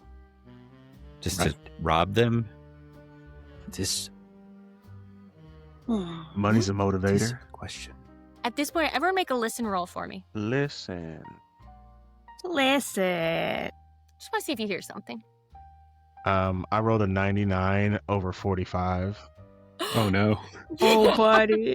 Is Uh-oh. Yeah, so that's a fumble. Here for it. Did anyone succeed? I did. Yeah. So Arthur doesn't hear anything. Peggy. Sorry, I had a cat just stretch up against my chair. Arthur doesn't hear anything. Peggy and Audemars hear a little bit of like blub, blub, blub, blub sound in the lake, but Birdie hears it. Like, he hears it so well. Sometimes when you fail, you see more than you want in this game. Where Peggy and Audemars are kind of like, hear something in the lake and kind of look out and don't really spot anything. Birdie hears it so well that he clues right in. And as the water bubbles, he sees a body float to the top of the lake. And that's where we're going to wrap up for tonight. So Awesome cliffhanger. starting the next session with a sanity roll. Our first sanity check of the game won't happen until next session, but that's what we'll start with. I'm just going to make a quick note. Birdie needs to make a sand check next game. Yay. Yeah, so there you go. That's part 1 of our Servants of the Lake. And in 2 weeks, we will be back here with part 2 and see if our investigators can figure out what happened to James Fraser, what the heck is going on at this motel, and whose body is And that where the in bear lake? is as well. And Where's where the are bear? the bears? Where did Yeah, they go? yeah, Are they She under didn't the motel? she didn't say it was a human body. All right. Could be a bear body. Oh. Aquatic Could be a bears. bear body. Could be a bear. Aquatic. Oh, no. You go Chaosium. You can take it. You can use it. TM. All right.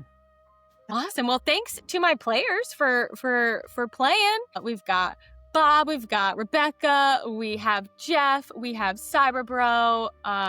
Anything? What kind of businessy things do we need to do to? Here at Why the don't we end, just Bob? we'll give people an opportunity to do some basic shout outs to anything they're working on. Yeah. We'll go ahead and end with you, Paula. So we'll start with Jeff. Yeah. Hi, Jeff. I run a Twitch channel. It's mostly actual plays. It's only actual plays. It's twitch.tv/lollygaggers. Play all sorts of games 3 or 4 times a week. We're almost always streaming, like Pacific Central Time in the North American time zones. So yeah, just come hang out. And we do run some Call of Cthulhu as well. We have an ongoing Call of Cthulhu campaign on Saturdays. Awesome. Rebekah? Me! Hi, I'm Rebekah, and I played Peggy Perkins, darling. And yes, if you liked watching me do stuff, I'm here on Tuesdays playing Pendragon. I'm also over on the Cat's Meow channel Sundays in a Hunter's Hunted game. And I am soon to be in another Wednesday game at the top of the year. More information on that later.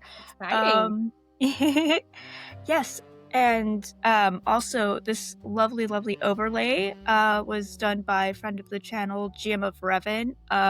She does maps. I'm not sure if her commissions are open currently, but we'll be sure to shout them out and have her information out there. But she does a wonderful job. We played the Legend of the Five Rings game. She did overlay there. Oh, cool. Really, really great work. Definitely give them a follow. They also run a bunch of actual play campaigns as well. And I think that's all of my stuff.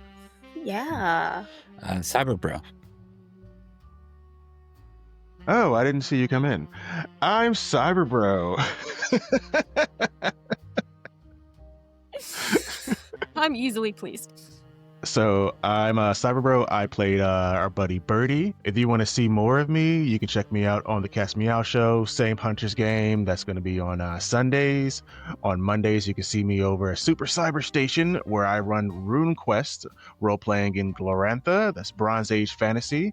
And you could also see me here, Tickingtimebob, on Tuesdays. We play Summerland, where I play a knight. He's kind of funny, too.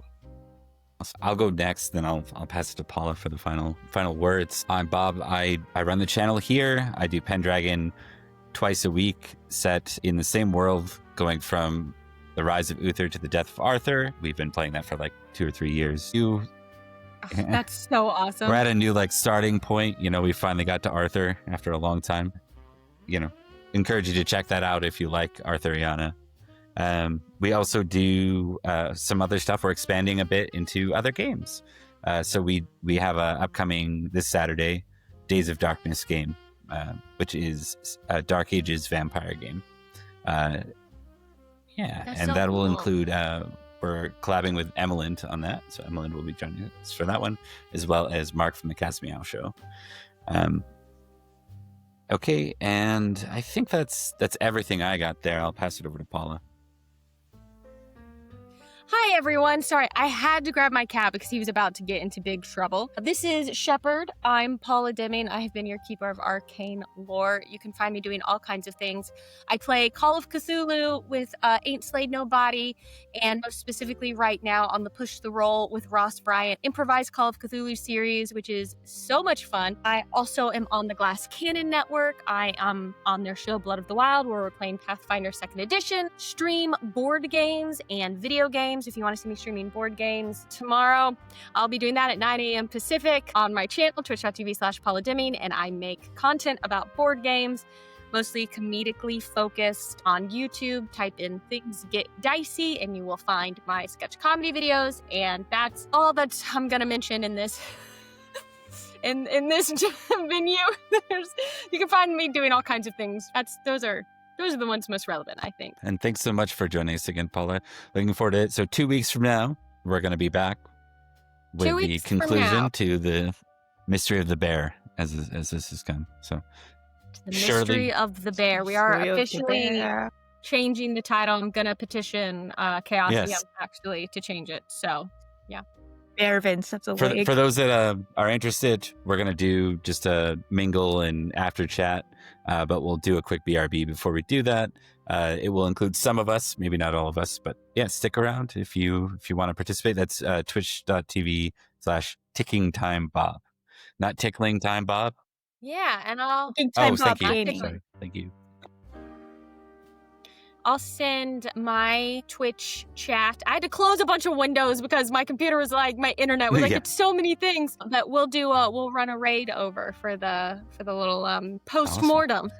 Okay. So Ah. And we'll see you soon. Thanks for watching. bye everyone. See you soon.